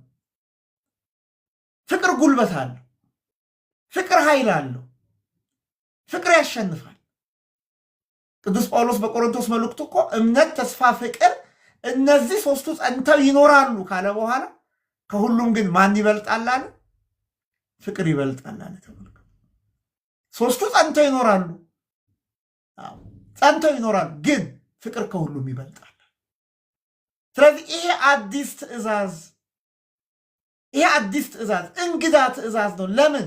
ጠላትህን የምትወድበት ስለሆነ፣ ጠላትህን የምታሸንፍበት ስለሆነ። ሐዋርያው ቅዱስ ጳውሎስ በኤፌሶን መልእክቱ ምዕራፍ 5 ከቁጥር 1 ጀምሮ እንግዲህ እንደተወደዱ ልጆች እግዚአብሔርን የምትከተሉ ሁኑ፣ ክርስቶስ ደግሞ እንደወደዳችሁ፣ አያችሁ፣ ክርስቶስ እንደወደዳችሁ ለእግዚአብሔርም የመዓዛ ሽታ የሚሆን መባን መስዋዕትን አድርጎ ስለ እናንተ ራሱን አሳልፎ እንደሰጠ በፍቅር ተመላለሱ ይላል። በፍቅር ተመላለሱ። አሁን ሁለት አይነት ፍቅር እናያለን። አንደኛ ፍቅር እግዚአብሔር ነው። አምላካችን እግዚአብሔርን መውደድ ነው። አምላክ እግዚአብሔርን በፍጹም ልብህ በፍጹም ነፍስህ ውደድ አይደል የሚለው? እኛ ለእግዚአብሔር ያለን ፍቅር ነው ወገኖች። ሁለት ነገር ያሉ መጠቅለያችን፣ እኛ ለእግዚአብሔር ያለን ፍቅር ነው። ለዚህ ነው መጽሐፋችን አምላክህ እግዚአብሔርን በፍጹም ኃይልህ በፍጹም ልብህ በፍጹም ነፍስህ እግዚአብሔርን ውደደው ነው የሚለው። እንግዲህ እግዚአብሔርን መውደድ የሚከብዳቸው ሰዎች አሉ። እግዚአብሔር የሚወደድ አምላክ ነው። ቸር ነው። ብንራብ የሚያበላን ነው። ብንጠማ የሚያጠጣን ነው። ስንታመም የሚፈውሰን ነው። የማይንቀን ነው። በኃጢአት ቆሸን ከኃጢአት የሚያነጻን ነው። እግዚአብሔር የሚወደድ አምላክ ነው ወገኖች። እግዚአብሔርን አለመውደድ እንችላለን ወይ? እሱ ለእኛ ካደረገልን አንጻር ተመልከቱ። እሱ ለእኛ ካደረገልን አንጻር ኃጢአተኞች በደለኞች ሳለን አንድ ልጁን ከድንግል ማርያም ከስጋዋ ስጋ ከነፍሷ ነፍስ ነስቶ ፍቅሩን በመስቀል ሞት ከገለጸልን እኛ ለእግዚአብሔር ባጸፈው የምንሰጠው ምንድን ነው? እግዚአብሔር ይህን ፍቅር ይስጠን። ፍቁረ እግዚእ ዮሐንስ አደል የሚባለው ዮሐንስ ወንጌላዊ ጌታ የሚወደው አደል የሚባለው። እሱ ደግሞ ጌታን አብልጦ የሚወድ ወደ ደረቱ ተጠግቶ ጌታው ያሳልፎ የሚሰጥህ ማን ነው እያለ የሚጠይቀው። ተመልከቱ። የጌታን መከራ እያየን ቁጥረ ገጽ ይባላል። ፊቱን ዮሐንስ እኮ ከስቅለት የጌታን መከራ መስቀል ስር ሆኖ ካየ በኋላ ቁጥረ ገጽ ሆኖ ኖረ ማለት ፈገግ ሳይል ያ የጌታ መከራ ትዝ እያለው ፊቱን ቋጥሮ የኖረ ሐዋርያ ነው ይባላል። ምን አይነት ፍቅር ነው የወንጌላዊ ዮሐንስ ፍቅር! የመቅደላዊት ማርያም ፍቅር ምን አይነት ፍቅር ነው! እስከ መቃብር ድረስ ያስኬዳት። መንጋው ሲበተን፣ እረኛው ሲመታ፣ መንጋው ሲበተን ከ3 ቀን በኋላ እኮ እነሳለው ብሏል ብላ አስባ ወደ መቃብር ተመልከቱ። መቃብሩ በወታደሮች እየተጠበቀ ነው። ትልቅ ድንጋይ ተንከባሎበታል። ሰዓቱ ጨለማ ነው። 3 ቀን ቆጥራ እንደተናገረ እኮ ይነሳል። እስቲሊዮ ባገኘውም ሽቱ ልቀባው ብላ በሌሊት ያስኬዳት። ምን አይነት የክርስቶስ ፍቅር ነው! ምን አይነት ፍቅር ነው! ምን ታርገው? ብዙ ተትቶላታል። 7 አጋንንት ነበረባት አይደል የሚለው የእግዚአብሔር ቃል። 7 አጋንንት ያወጣላት። እግሩን በእንባዋ እያጠበች፣ በፀጉሯ እያበሰች፣ እግሩን በከንፈሯ እየሳመች፣ ውድ የሆነ የአልባስጥሮስ ሽቶ እግሩ ላይ ሰብራ እያፈሰሰች ፍቅሯን ስትገልጽ ብዙ ተደርጎላታል። ብዙ ተሰጥቷታል። ሰማዕታት የዚችን ዓለም ጣዕም በእውነት ናቁ ይላታል። ለምን ናቁ? ለምን ለእግዚአብሔር አደሩ? እነ ቅዱስ ጊዮርጊስ ያን ሁሉ መከራ ሲቀበሉ ምንድን ነው ያጸናቸው? ፍቅር ነው ያጸናቸው። ስለዚህ አንዱ ፍቅረ እግዚአብሔርን መውደድ ነው። የማን ታሪክ አንስቼ የማንን ታሪክ ልተው? ስለ ክርስቶስ ፍቅር በሰማዕትነት ያለፉ፣ በመጋዝ የተሰነጠቁ፣ ለአንበሳ ጉድጓድ የተጣሉ፣ ለእሳት የተወረወሩ ናቸው። ጻድቃንን አነሳስቶ ወደ ገዳም የሚወስዳቸው ምንድን ነው? ሰማዕታትን አነሳስቶ ወደ ደም የሚወስዳቸው ምንድን ነው? የእግዚአብሔር ፍቅር ነው። የእግዚአብሔር ፍቅር በልቦናችን ይደራው። ፍቅር ከሌለን ከንቶች ነን። አንዱ እግዚአብሔርን መውደድ፣ ይሄ የመንፈስ ቅዱስ ስጦታ መቃጠል ነው። ሁለተኛው እርስ በርሳችን ነው። ዮሐንስ በወንጌሉ ምዕራፍ 16 ቁጥር 17 ላይ እርስ በርሳችሁ እንድትዋደዱ ይህን አዛችኋለሁ አለ። እርስ በርሳችሁ አሁን በጣም የጎደለን ነገር ነው። ጌታችን ኢየሱስ ክርስቶስም በማቴዎስ ወንጌል ምዕራፍ 24 ላይ ፍቅር ቀዝቅዛለች ነው ያለው። ፍቅር ቀዝቅዛለች፣ ትቀዘቅዛለች። በጣም በጣም የሚያስፈልገን ነገር ያጣነው የጎደለን ነገር፣ ሰይጣን እየነሳን ያለው ነገር እንደ ትዳር፣ እንደ ቤተሰብ፣ እንደ ቤተ ክርስቲያን እርስ በርሳችን የጎደለን እንደ ሀገር ያጣነው ነገር ነው ፍቅር። እኔ ምንም ነገር ቢመሳጠር፣ ምንም ነገረ መለኮት ቢተነተን፣ ምንም ታሪክ ቢጻፍ በፍቅር ውስጥ ካልሆነ ትርጉም የለው፣ ፍጹም ትርጉም የለው፣ ፍጹም ትርጉም የለው። ለዚህ ነው ወንጌላዊው እርስ በርሳችሁ ትዋደዱ ዘንድ ይህን አዛችኋለሁ አለ። ሊቀ ሐዋርያት የተባለው ቅዱስ ጴጥሮስም በአንደኛ ጴጥሮስ መልእክቱ ምዕራፍ 1 ቁጥር 22 አንደኛ ጴጥሮስ ምዕራፍ 1 ቁጥር 22 ለእውነት እየታዘዛችሁ ግብዝነት ለሌለበት ለወንድማማች መዋደድ ነፍሳችሁን አንጽታችሁ እርስ በርሳችሁ ከልባችሁ አጥብቃችሁ ተዋደደዋል። በጣም የሚገርም ቃል። አንደኛ ጴጥሮስ ምዕራፍ 1 ቁጥር 22 ለእውነት እየታዘዛችኋል። እውነት ክርስቶስ ነው። ለእውነት እየታዘዛችሁ ግብዝነት በሌለበት። አያችሁ፣ አሁን የግብዝነት ፍቅር ስለበዛ ነው። የውሸት ፍቅር ስለበዛ ነው። ግብዝነት ያለው ፍቅር ምን መሰላችሁ? ግብዝነት ያለው ፍቅር የይሁዳ ፍቅር ግብዝነት የነበረው ፍቅር ነው። ትዝ ይላችኋል። ጌታ ሊያዝ ባለበት በዚያች በመጨረሻዋ ዕለት ጌታችን ኢየሱስ ክርስቶስ በጌቴ ሰማኒ ከደቀ መዛሙርቱ መካከል 3ቱን ይዞ ሲጸልይ ይሁዳ ምን ትሰጡኛላችሁ? ክርስቶስን አሳልፌ ልስጣችሁ አለ። 30 ብር መዘኑለት። ያችን 30 ብር ተቀብሎ ጌታ የነበረበትን ቦታ ያውቃልና አይሁድን ወታደሮችን ይዞ ሄደ። ምን ብሏቸዋል? የምስመው እርሱ ነው፣ እርሱን ያዙት ብሏቸዋል። ተመልከቱ። የምስመው እርሱ ነው፣ እርሱን ያዙት። አያችሁ፣ መሳም የፍቅር ምልክት ነው። ይሁዳ ግን ለጸብ ተጠቀመበት። መሳም የመዋደድ ምልክት ነው። ይሁዳ ግን ጌታን አሳልፎ ለመስጠት ተጠቀመበት። ተመልከቱ። ግብዝነት ያለው ፍቅር ማለት ይሄ ነው። ግብዝ ማለት ይሄ ነው። ግብዝ ማለት ነገሮችን ለሰው ብሎ የሚያደርግ ለተሪኦ ለእይታ። በተለይ መጽሐፍ ቅዱስ ግብዝነትን እንደሚቃወም ልነግራችሁ አልችልም። ለምሳሌ ማቴዎስ ወንጌል ምዕራፍ 6 ላይ ስትሄዱ ግብዞችን እንደ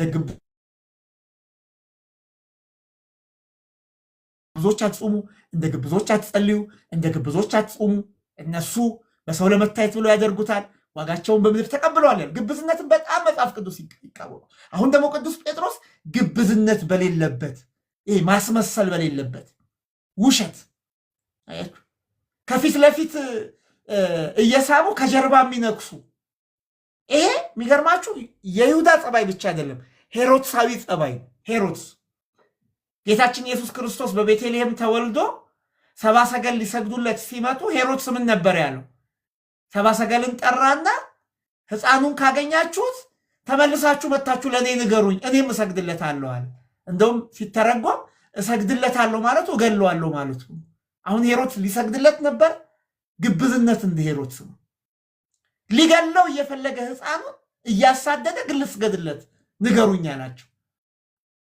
ይሁዳ ሊያስይዘው 30 ብር ተቀብሎ አሳልፎ ሊሰጠው እምስመው እርሱ ነው ብሎ መሳም ነው። ዛሬ እየሳሙ የሚነክሱን የሉ፣ ወዳጅ የመሰሉ ጠላቶች የሉ።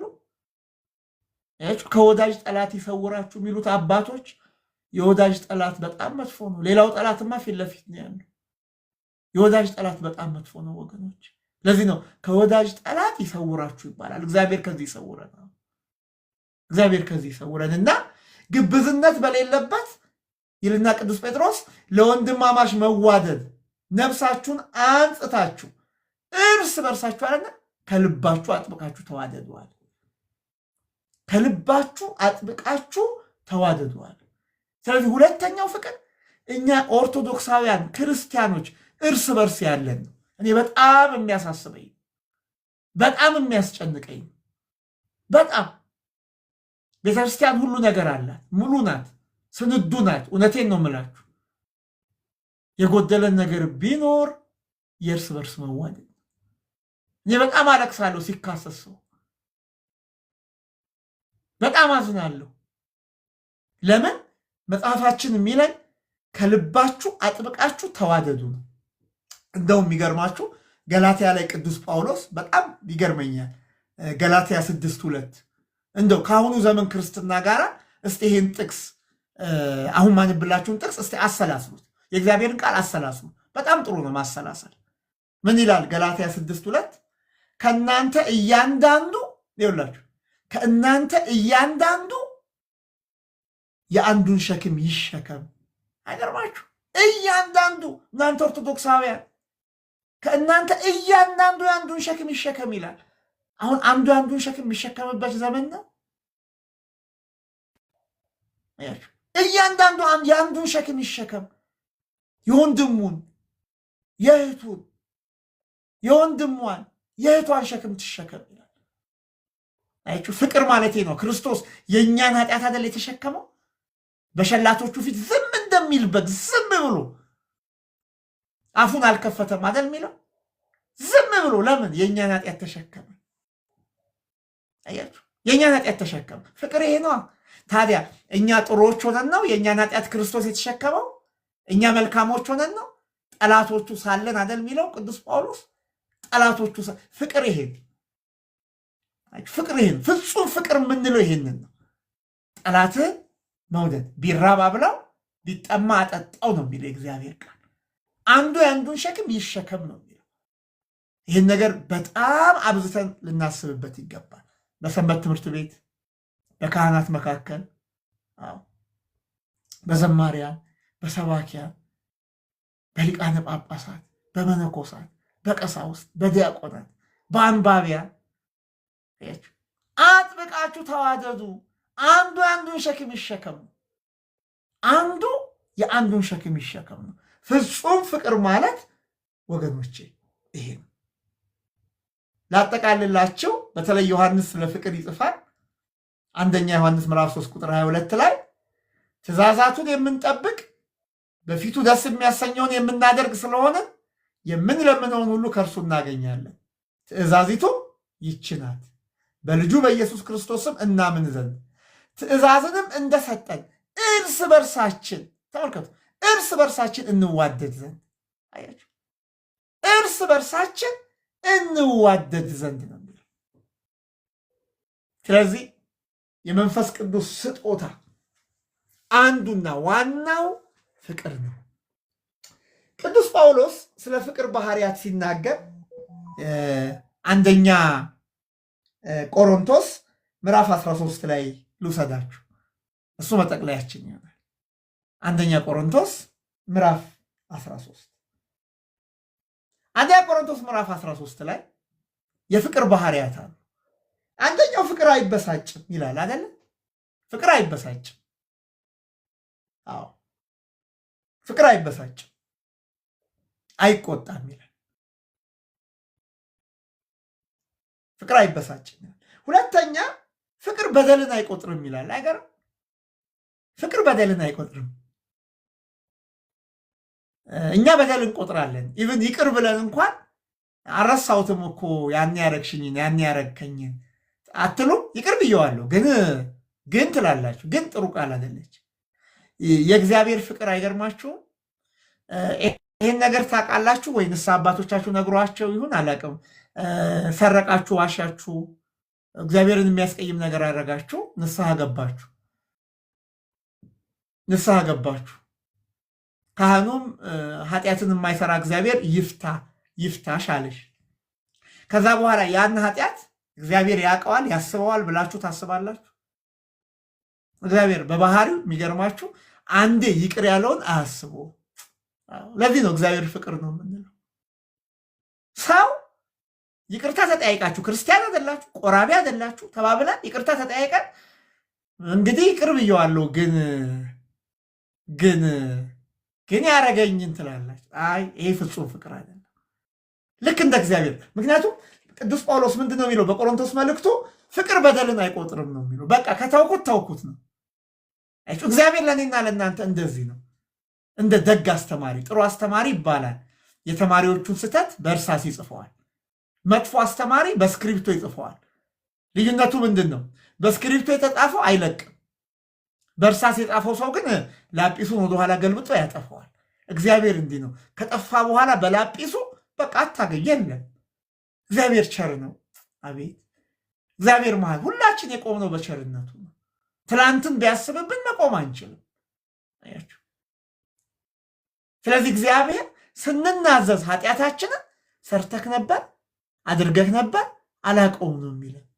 እግዚአብሔር በቃ አንዴ ንስሐ ከገባን በኋላ እግዚአብሔር አያውቀው እግዚአብሔር አያውቀው። በቃ ቸር ነው እግዚአብሔር። መሐሪ ነው። እኔ አያልቅብኝም። እኔ እስቲ ከእግዚአብሔር ባህሪ ምን ታውቃላችሁ? እግዚአብሔር ማን ነው ብዬ ስጠይቅ አንድ ትምህርት ላይ እግዚአብሔር ሰማይ ዙፋኑ ምድር የእግሩ መረገጫ በዓለም ሁሉ የሞላ ይሉኛል። እግዚአብሔር እሳት፣ አብ እሳት ነው፣ ወልድ እሳት ነው፣ መንፈስ ቅዱስ እሳት ነው ስለሚል ቅዳሴ እግዚአብሔር አይተኸዋል አልኩ። አላየም። ከእግዚአብሔር ባህሪ በአምስቱ ሕዋሳቶቻችን የቀመስ ነው፣ በምላሳችን የቀመስ ነው፣ ቴስት ያደረግ ነው፣ በአፍንጫችን ያሸተት ነው፣ በዓይናችን ያየ ነው፣ በእጃችን የዳሰስ ነው። የእግዚአብሔር ባህሪ ነገሩኝ ፍቅር ነው። እግዚአብሔር ቸር መሆኑ እግዚአብሔር ፍቅር ነው። ሌላውንም እኮ አንብበን እኮ ነው። ሌላው እኮ ተነግሮን ነው አይደል እንዴ?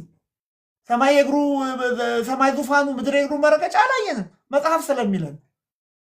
እግዚአብሔር በዓለም ሁሉ ሙሉ ነው። ግን አይተነው አይደለም። መጽሐፍ ስለሚለን ከእግዚአብሔር ባህሪ ክርስቲያኖች ያየነው የቀመስነው በሕይወታችን ውስጥ በቃ በደንብ የተመለከትነው ቸር መሆኑን ፍቅር መሆኑን 99ን በተራራ ላይ ትቶ አንዱን ሊፈልግ ከድንግል ማርያም ከስጋዋ ስጋ ከነፍሷ ነፍስ ነስቶ ሰው መሆኑን እግዚአብሔር ፍጹም የእግዚአብሔር ፍቅር እንዲህ ነው። ስለዚህ እግዚአብሔር በደልን አይቆጥርም። እኛ በደል እንቆጥራለን። ስለዚህ ይህ ፍቅር አይደለም። ስለዚህ ቅዱስ ጳውሎስ ምን ይላል? በደልን አይቆጥርም ይላል። እንደገና ፍቅር ብቻዬን ይድላኝ አይልም ይላል። አያችሁ፣ ፍቅር ብቻዬን ይድላኝ አይልም። በቃ ብቻዬን ደስ ይበለኝ አይልም። በትዳር ውስጥ ብቻውን ወንዱ ለራሱ ብቻ ሲያስብ ይገርበኛል። ሚስት ለራሷ በቃ ይሄ ፍቅር አይደለም። ለምን? ተጠንቀቁ። ፍቅር ብቻዬን ይድላኝ አይልም። ፍቅር ያካፍላል። ፍቅር ብቻዬን አያውቅም። ይኸውላችሁ አዲስ ትእዛዝ አሁን መሀል ላይ የገባችሁ ሰዎች ናቸው የምትቸገሩት። ስንጀምር ምንድን ነው ያለው? 11ኛው ትእዛዝ ፍቅር ነው። 10 ትእዛዝ አይደል በብሉይ ኪዳን የምታውቁት? 11ኛው ትእዛዝ ፍቅር ነው። አዲስ ትእዛዝ ሰጣችኋለሁ ይላል። ስለ አዲሱ ፍቅር ነው የምናወራው። ስለ መለኮታዊ ፍቅር ነው የምናወራው። ስለ እግዚአብሔር ይለያል። ብቻዬን ይድላኝ ያካፍላል። ቸር ነው። እኛ ፍቅርን የምናውቀው በክርስቶስ አንድ ነፍሱን ለሁላችን አይደል የሰጠው? በሱ ድህነት እኛ ባለጠጋ እንድንሆን አይደለ? እሱ ዝቅ ብሎ እኛን ከፍ አይደለ ያደረገን? እኔ እኮ በጲላጦስ ፊት በጣም እስራኤል ሀገር ጌታ ሲገረፍ ያደረበት ቦታ ጋላጋንቶ የሚባል የቅዱስ ጴጥሮስ ቤተክርስቲያን አለ እና ሁሌ በእንባ ነው የሚወጣው። ጌታ ሲገረፍ 6666 ጊዜ ተመልከቱ፣ ሲገረፍ ያደረበት ቦታ ነው። ሲገረፍ ያደረበት ቦታ፣ የደሙ ነጠብጣብ ያለበት ቦታ፣ በምራቃቸው ሲተፉበት ፊቱን ሸፍነው በጥፊ እየመቱ የአይሁድ ንጉሥ ሆይ በጥፊ የመታ ማን ነው እያሉ ሲያላግጡበት ለሊቀ ካህኑ እንዲህ ትመልሳለህ ብሎ በጣም ምን ያሳዝነኛል። ጌታን በጥፊ መተው ይላል። ያኔ ብርሃን ፊቱ ማንም ሊቀርበው የማይችል አምላክ ነገር ግን የእኛን ስጋ ለብሶ ተዋህዶ ራሱን ዝቅ አረግ። ይሄ ለምን? ፍቅር አያችሁ፣ ፍጹም ፍቅር እንዲህ ነው፣ ራሱን ዝቅ ያደርጋልና ፍቅር የመንፈስ ቅዱስ ስጦታ ነው። ፍቅር እኔ ሰዎች መንፈስ ቅዱስ ስጦታ መፈወስ፣ መዘመር፣ ማስተማር አሁን ቀስ እያለ የገባኝ ከነዚህ አሁን ከምትሏቸው አሁን ምን ስጦታ ይሰጥሽ ሚና ብላት በደንብ ወይ እንደ ቅድስት ድምፄ ምንትን ብሎ ካሴት አውጥቼ እዚህ ጋር ያለውን ሰው አቢ እንደው ወንድ ሴት ምን ይሰጥሽ ወይ ምን ይሰጥ ቢባል ፈውሼ በቃ እንደው ዓለም ሁሉ በእኔ ተደንቅ እንዲያደል ምንለው ወገኖቼ፣ የምትበልጠውን የጸጋ ስጦታ በብርቱ ፈልጉ። ይሄን ቃል ሂዱና የአንደኛ ቆሮንቶስ ምዕራፍ 11 ላይ ያሉት የምትበልጠውን የጸጋ ስጦታ ተመልከቱ፣ በብርቱ ፈልጉ ይለናል ሐዋርያው። ይሄ የሚበልጥ የጸጋ ስጦታ ምንድን ነው? አንደኛ ቆሮንቶስ ምዕራፍ 12 ቁጥር 31 ነገር ግን አንደኛ ቆሮንቶስ ምዕራፍ 12 ቁጥር 31 ነገር ግን የሚበልጠውን የጸጋ ስጦታ በብርቱ ፈልጉ ይላል።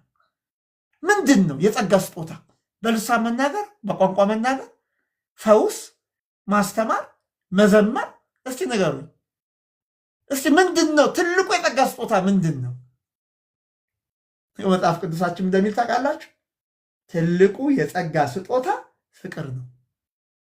እኔ ጥሩ ምክር ልምከራችሁ። እኔ በቃ በላይፍ የተማርኩት ትልቁ የጸጋ ስጦታ ፍቅር ነው። መስበክ ሜቢ ሰው ሊያጨበጭብላችሁ ይችላል፣ እልል ሊልላችሁ ይችላል፣ አቤት ሚስጥር ሲያመሳጥር ሊል ይችላል። መዘመር ከሰማይ ምን ያወርዳል ድምፁ ምን ሊባል ይችላል። መፈወስ በቃ የዳሰሱት የነኩት ሰዎች ሁሉ ይፈወሳሉ። ይሄ ሁሉ ልንገራችሁ ከፍቅር በታች ነው። ክርስቲያኖች ትልቅ ስጦታ እግዚአብሔርን በዚህ ምሽት መጠየቅ ከፈለጋችሁ ስለ ፍቅር ጠይቁት። ደግሞ ታውቃላችሁ የጎደለን ይሄ ነው። እዚህ ቲክቶክ ላይ ስንባላ አይደል ምንከርበው፣ እርስ በርስ ስንነጋገር አይደል ምንከርበው። አንዱ አንዱን ሸክም ይሸከማል። አቅቶን የለ ትልቁ የጸጋ ስጦታ እኔ አምላኬን አሁን ምለምነው ፍቅር ነው። ሰይጣን የሚያፍረው በፍቅር ነው። ክርስቶስ ድል የሚነሳው በፍቅር ነው። ለዚህ ነው ቅዱስ ጳውሎስ የሚበልጠውን የጸጋ ስጦታ በብርቱ ፈልጓል። ያ የጸጋ ስጦታ ፍቅር ነው። ባለቀ ፍቅር ካላችሁ ሁሉ አላችሁ።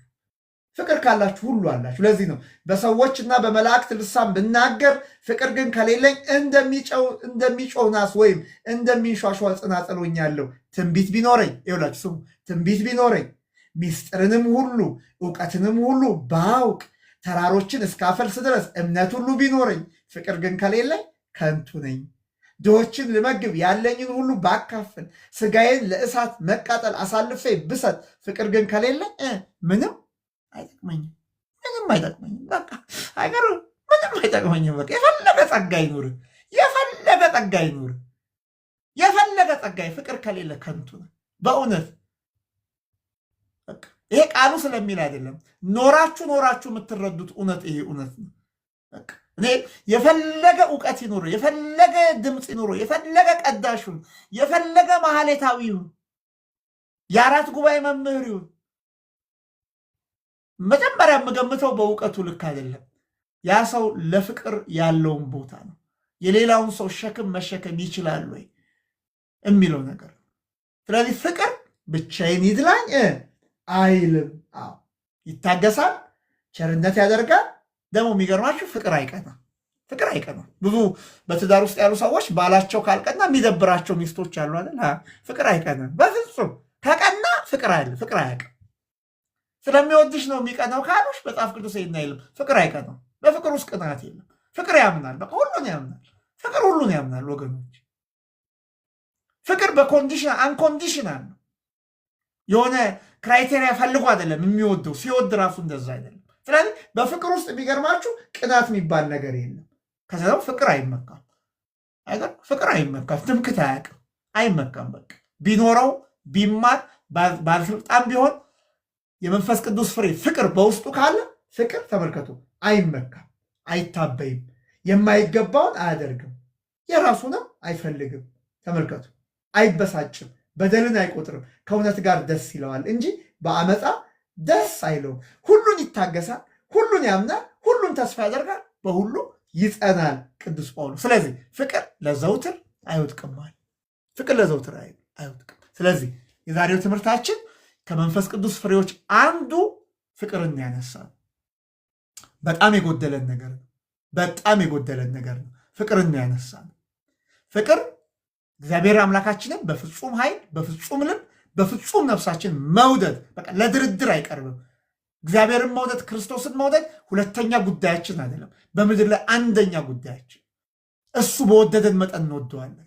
እንደ መቅደላዊት ማርያም፣ እንደ ቅዱስ ጊዮርጊስ በቃ ፍጹም ፍቅር እስከ ሞት ድረስ የታመኑ ሐዋርያት እነ ጴጥሮስ የቁልቁል የተሰቀሉት ፍቅር ነው። እነ ቅዱስ ጳውሎስ አንገታቸው የተቀላው፣ እነ ቅዱስ ያዕቆብ በሰይፍ አንገታቸው፣ እነ እስጢፋኖስ ተወግረው የሞቱት እኮ ፍቅር ነው። እየካዱ እኮ መኖር አላቃታቸውም ነበረ። ፍቅር እኮ ነው። እነ ቅዱስ ፖሊፓርከስ ተመልከቱ፣ ፍቅር ነው። 80 ዓመት ሙሉ ስኖር አንድ ቀን ያልበደለኝን ጌታዬን አልክድም ብለው የሞቱት እና አግናጢዎስ ምጡ ለአንበሳ የተወረወሩት ከክርስቶስ ፍቅር የሚለየን ማን ነው? መከራ ነው? ረሃብ ነው? እያሉ የሞቱት ሮሜ 8 ላይ አያችሁ፣ ፍቅር ነው። ፍጹም ፍቅር እግዚአብሔርን መውደድ ነው።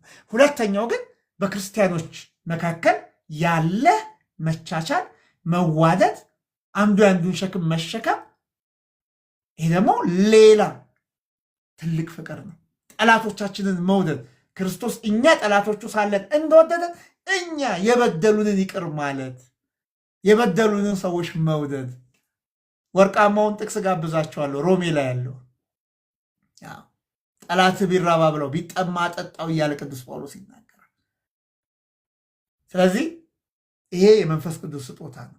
ይሄንን የሚሰጠን ይሄ ከኛ የተነሳ አይደለም፣ መንፈስ ቅዱስ ነው በእኛ ህይወት ውስጥ የሚያኖረው ይህን ፍቅር። ተፈጥሯዊ ሰው እንዲህ አይነት ፍቅር ሊኖረው አይችልም። ወደ እግዚአብሔር ግን ስትቀርቡ፣ ንስሐ ስትገቡ፣ ወደ ክርስቶስ ስጋና ደም ስትመጡ የጸጋ ስጦታ አንዱ ፍቅር በልባችን ውስጥ ይኖራል ማለት ነው። ስለዚህ ዛሬ ከመንፈስ ቅዱስ ስጦታ አንዱን ፍቅርን የተነጋገር ነው። የሚቀጥለው ሳምንት ደግሞ በጣም አስፈላጊያችን የሆነውን ለሁላችንም መሰረታዊ የሆነውን ልክ እንደ ፍቅር ያጣነው የጎደለ በገላትያ 5:22 ላይ ሐዋርያው የጻፈልን ደስታ ነው። ደስታ ያስፈልገናል። ስለ ደስታ በጣም እነጋገራለን። እንዴት ደስተኛ ኑሮ መኖር እንችላለን? በገንዘብ የማይገዛ ደስታ፣ በእውቀት የማይገዛ ደስታ፣ በስልጣን የማትገዙት ደስታ። ወገኖች በቃ ደስታ በጣም ብዙዎቻችን ደስታ አተናል አይደለ? ዓለም ላይ ሰዎች በጣም ተስፋ ቆርጠዋል። ደስታ ስለሚያጡ ደስታ ሊያገኙ ደስታ ወደማይገኝበት ቦታ ይሄዳሉ። እና ሁለተኛው የመንፈስ ቅዱስ ፍሬ ደስታ ነው። ደስታ ነው። ስለዚህ ደስታ ደግሞ አንድ ክርስቲያን እንዴት ደስተኛ ሊሆን ይችላል? እንዴት እየሳቀ ሊኖር ይችላል? እንዴት እንቅልፍ ተኝቶ ሊያድር ይችላል? የሚለውን የሚቀጥለው ሳምንት ጌታ ቢፈቅድ እግዚአብሔር ዕድሜውን ከሰጠን በቸርነቱ ካደረሰን ስለ ሁለተኛው የመንፈስ ቅዱስ ፍሬ ስለ ደስታ እንነጋገራለን። ያስተማረን የመከረን አምላካችን ልዑል እግዚአብሔር ስሙ የተመሰገነ ይሁን። የተማርነውን በልቦናችን ያሳድርልን። እግዚአብሔር አምላክ ሚናም ይህን ቤት ከፍታ ይህን እድል ስለሰጠችን ሁላችን እንደምንማማር እግዚአብሔር ልቦናዋን ስላነሳሳላት ለእሷም እግዚአብሔር አምላክ ሰላሙን፣ ጤናውን፣ ጸጋውን፣ ዕድሜውን ይስጣት። እግዚአብሔር ይስጥልኝ። አሜን አሜን አሜን አሜን። ቃለ ሕይወት ያሰማልን፣ ቃለ ሕይወት ያሰማልን፣ ቃለ ሕይወት ያሰማልን። መምህራችን ደግሞ ገስ ያኖርልን። አሜን አሜን። ትልቅ ቀን ነው በእውነት ደስ የሚል ቀን። አሜን አሜን። ሁላችሁ ቃለ ሕይወት ያሰማልን፣ የአገልግሎት ዘመኑን ይባርክልን። እናመሰግናለን። ቃለ ሕይወት ያሰማልን መምህራችን። ቃለ ሕይወት ያሰማልን መምህራችን። እሰይ ደስ ይላል በጣም። ቃለ ሕይወት ያሰማልን በእውነት። እንግዲህ ዛሬ ቁጥር 1 ብለን እንግዲህ ፍቅርን ተምረናል። በተከታታይ የምንማረው ትምህርት ነው። 9ኙንም የመንፈስ ፍሬዎች አስባችሁታል? እንዴት ህይወታችን ሊቀየር እንደሚችል እነዚህን ትምህርቶች በትክክል ተምረን በህይወታችን መተግበር ስንጀምር ደግሞ መስማት ከእግዚአብሔር ቃል ነው ብሎ ቢነገረንም ተግባር ነውና ለእያንዳንዳችን ዛሬ እንግዲህ መምህር አሳይመንት ነው እየሰጡን ያለ ነውና ሁላችንም ከዚህ ቃል ከዚህ ከእግዚአብሔር ቃል አንጻር ህይወቴ እንዴት ነው ብለን መፈተን መቻል አለብን። ክርስትና የተግባር ሃይማኖት ስለሆነ ማለት ነውና ከተማርናቸው ጥቅሶች ውስጥ የያዝናቸው ምንድን ናቸው? ይህን ቃል የት እናገኘዋለን? የተማርነውን ደግሞ ማካፈል ወገኖች። እሺ ትልቁ ትምህርት በነገራችን ላይ ውስጣችን የሚሰርጸው የምናውቀውን ስናሳውቅ ነውና እንደዚህ ታውቃለህ ወይ ታውቂያለሽ ወይ ብሎ ለሰው ማስተማር፣ ለሰው መንገር፣ ውስጣችን በደንብ እንዲሰርጽ ከሰው ጥያቄዎችን መቀበል፣ ግርግዳችን ላይ ቤታችን ላይ መጻፍ። አንዱን ጥቅስ ለምሳሌ የመንፈስ ፍሬዎች 9ኙን ልጥፍ አድርገን ፍቅር ከሁሉ ይበልጣል ስንል ለእኔ ምን ማለት ነው? አንድ ሰው ፍቅር የጎደለው ቢኖረን ይሄ ቃል እስቲ እንትን በለው። እውነቴን ነው የምነግራቸው። አንዳንድ ጊዜ ኮመንት ራሱ ላይ አይታቸዋል። በጣም የማይገባ ነገር ሲኖር ሌላ ክፉ ቃል ከምንናገር ይሄንን ጥቅስ ብለን ስንል ሰውን ቆም ብሎ እንዲያስብ ያደርገዋልና የተማርነውን የምናካፍል እንሆን። ኦርቶዶክሳዊነት በዚህ ነው የሚገለጸው። እጅግ ነው እኔ ደስ ያለኝ። ቃለ ሕይወት ያሰማልን መምህርዬ። ትምህርታችን እንቀጥላለን። ትምህርቱን ጀምሬ ጨርሳለሁ ብላችሁ የተመዘገባችሁ እነ ሰማንታ፣ እነ ዘውዲ፣ እነ ኤልሳቤጥ ነበሩ። ዛሬ አልመጡም። ቴዲዬ መጥተዋል፣ ሰማንታ መታለች። እንግዲህ ሌሎቻችሁም በውስጥ መስመር ያልጻፋችሁልን ለመምህርም ለእኔም ጻፉልን። እኔ መማር ፈልጋለሁ ብላችሁና ያንን ደግሞ ስናደርግ ያው መምህር ሽልማት አለው ብለውናል። ከሽልማቱ ደግሞ እንድንካፈል እግዚአብሔር አምላክ ፈቃድ ይሁንልን። እንግዲህ የድንግል አጽናነት ቤት የተከፈተበት ትልቁ ዓላማው ይሄ ነው። ተረጋግተን ተከታታይ ትምህርት ተምረን ራሳችን እንድንለይ እንድናስብ በእውነት ኦርቶዶክሳዊ በጎ ሕሊና ለሁላችንም በ2018 ያስፈልገናል እና መምህራችን የኔታ ኤፍሬም ምን አለ? እንደዎችን ቃል ለዓመት ሁሉ በሄድኩበት የምናገራትና 3 ነገር ነገሩ። እናንብባሉ፣ በዚህ ዓመት ንስሐ እንግባሉ፣ ወደ ቅዱስ ቁርባን እንቅረባሉ። እነዚህ ሁሉ ትምህርት ፍጻሜው በእውነት የሞተልንን ክርስቶስ እንድንለብሰው ስለሆነ ሁላችንም ወደ ንስሐ አባቶቻችን እየሄድን ወደዚህ ምስጢር ካልቀረብን ወገኖች በጣም የሚያስፈራ ዘመን ላይ ነው ያለነውና ምንም ስለበቃን ሳይሆን እንድንበቃ ስለታመመን መድኃኒት የሆነው ክርስቶስ ስለሚያስፈልገን ነውና ሁላችንም ይችን ትምህርት ይዘን ራሳችን ፈትነን ወደ ንስሐ አባቶቻችን እንድንሄድ ነው የዚህ ቤት ዓላማና እንደው አደራ ይሄንን መንገድ ያዙ። ወደ አባቶቻችሁ መሄድን አትርሱ። አንድ ሁለተኛ በጤናም በአይምሮ ብቃታችንም በሁሉም ነገር የበለጸጉ ሰዎች መሆን ስላለብን እኛ ኦርቶዶክሳውያን እና ባለፈው ሳምንትም ዓርብ ዕለት እንግዲህ ሁለቱን ዲያቆናት የሆኑትንም ደግሞ ሐኪሞች የሆኑትንም ወንድሞቻችንን አምጥተን ደግሞ ስለ ጤና ስንወያይ ጥያቄ ስንመላለስ ጥያቄዎቻችሁን ሲመልሱ የጤና ጥያቄ ነው ያመሸነው እስከ ንጋቱ ድረስ እውነት በእግዚአብሔር በሚያውቀው እና የዓርብ ፕሮግራማችንም እግዚአብሔር በፈቀደ ይቀጥላል። በዚሁ ፔጅ ጥያቄ ያላችሁ የጤና ጥያቄ ይዛችሁ ትመጣላችሁ። እንዲያረግን ለሰዎች ሼር ሪፖስት ፍላየር ስለጥፍ ፍላየሩን ዱዌት በማድረግ ሼር በማድረግ ተባበሩን። መምርዬ የሚሉን ነገር ካለ ለእርስ ተስተን ደቂቃ ልስጥና እህታችን መዘምርት ቅድስት መዝሙር አቀርባለን እንጨርሳለን።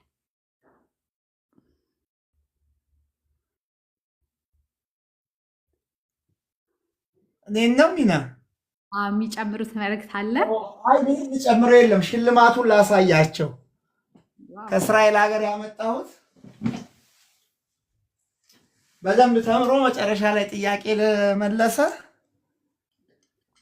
ይታያል። ሚናሳ እንዴት እንደሚያምር ከእስራኤል ሀገር ከቤተልሔም የተገዛ ነው። በእስራኤል ዙሪያ ያሉትን ቅዱሳን ስፍራዎች የሚያሳይ ነው። ጥያቄ እናወጣለን። አንደኛ ለሆነ እና ሙሉ ለተከታተለው አንቺ በደንብ አቴንዳንስ ያዥ ሚና።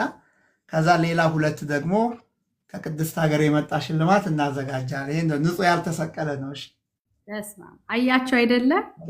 ቢማሩ ለበረታ እንግዲህ እንደዚህ ነው እና እግዚአብሔር ይመስገን፣ እግዚአብሔር ይስጥልን። ሁላችሁም ታፕታፕ ኮፒ ሊንክ ሼር እያረጋችሁ ሪፖስት እያረጋችሁ የተከታተላችሁ እናመሰግናለን። ውጭ ሆናችሁ የምትከታተሉ በጣም ብዙ ሰዎች ያላችሁ ውስጥ ገብታችሁ ተማሩ፣ ፓርቲሲፔት አድርጉ ላለውኝ ቅድስትዬ ወደ መዝሙሩ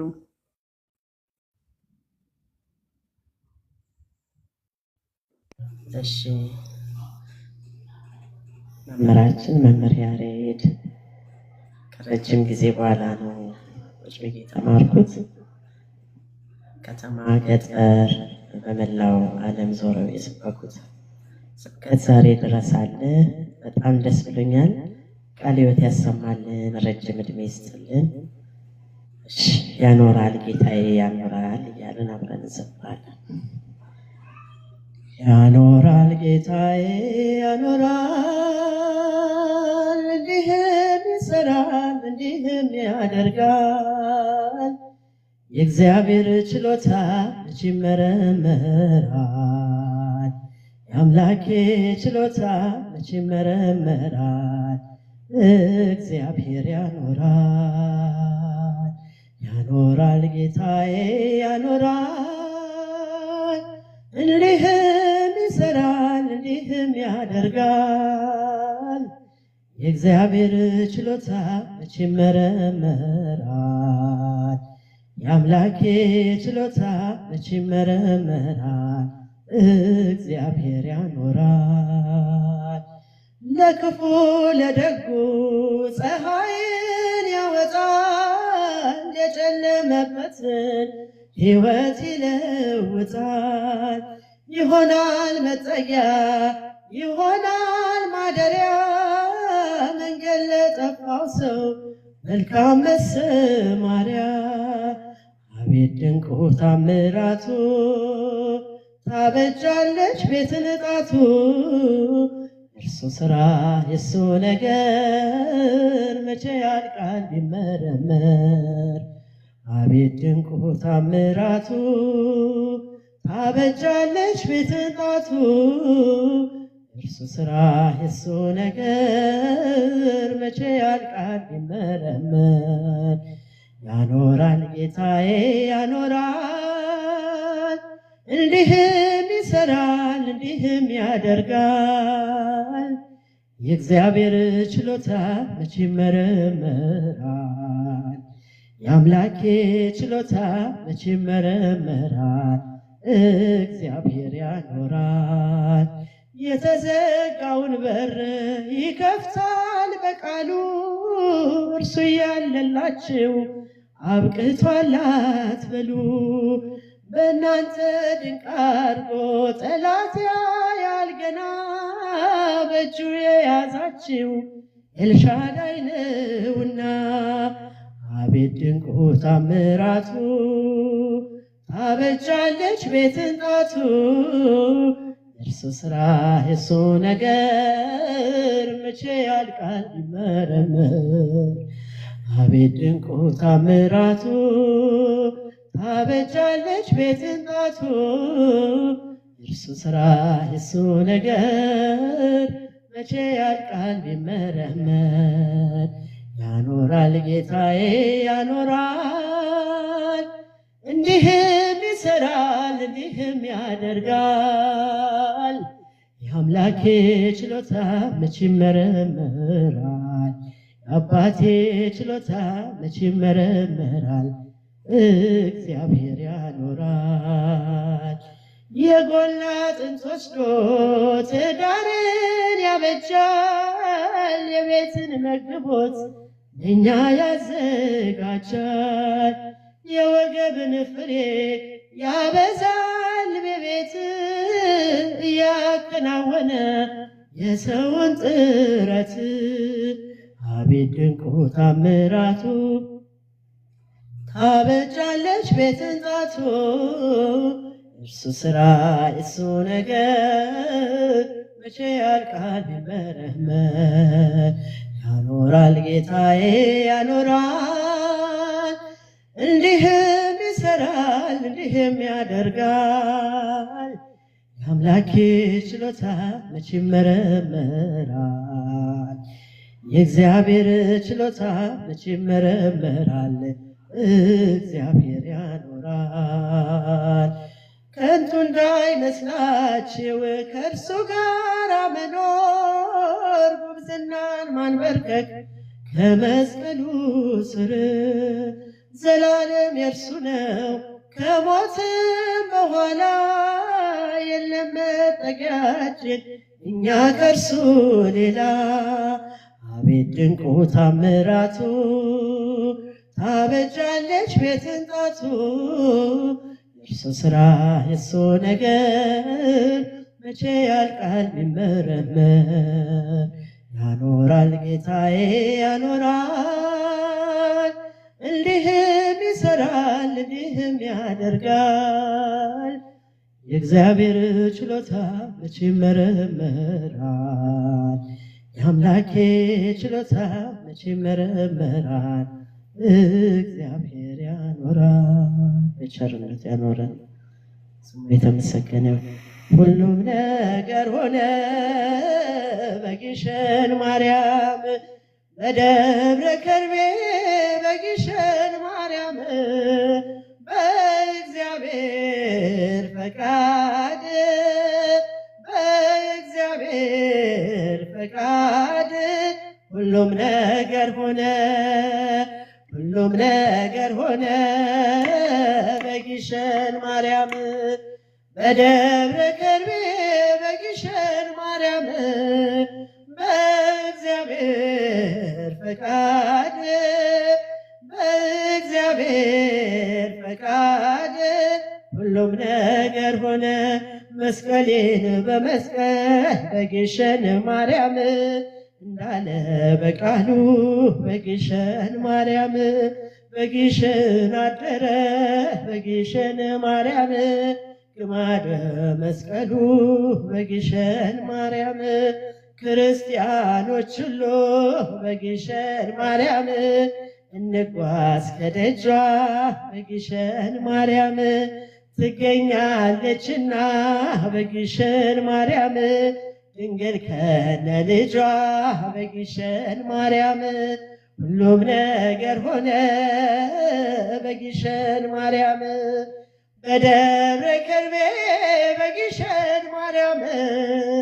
በእግዚአብሔር በእግዚአብሔር ፈቃድ በእግዚአብሔር ፈቃድ በግሸን ማርያም በገነት መስሎ በግሸን ማርያም ጌታ ያስቀመጠሽ በግሸን ማርያም ዙሪያሽ ገደል ሆኖ በግሸን ማርያም አንድ መግቢያ ያለሽ በግሸን ማርያም ግሸን ደብረ ከርቤ በግሸን ማርያም የታቦር ተራራ በግሸን ማርያም ሆነሽ የተመረጥሽ በግሸን ማርያም ለመስቀል ማደሪያ በግሸን ማርያም ሁሉም ነገር ሆነ በግሸን ማርያም በደብረ ከርቤ በግሸን ማርያም በእግዚአብሔር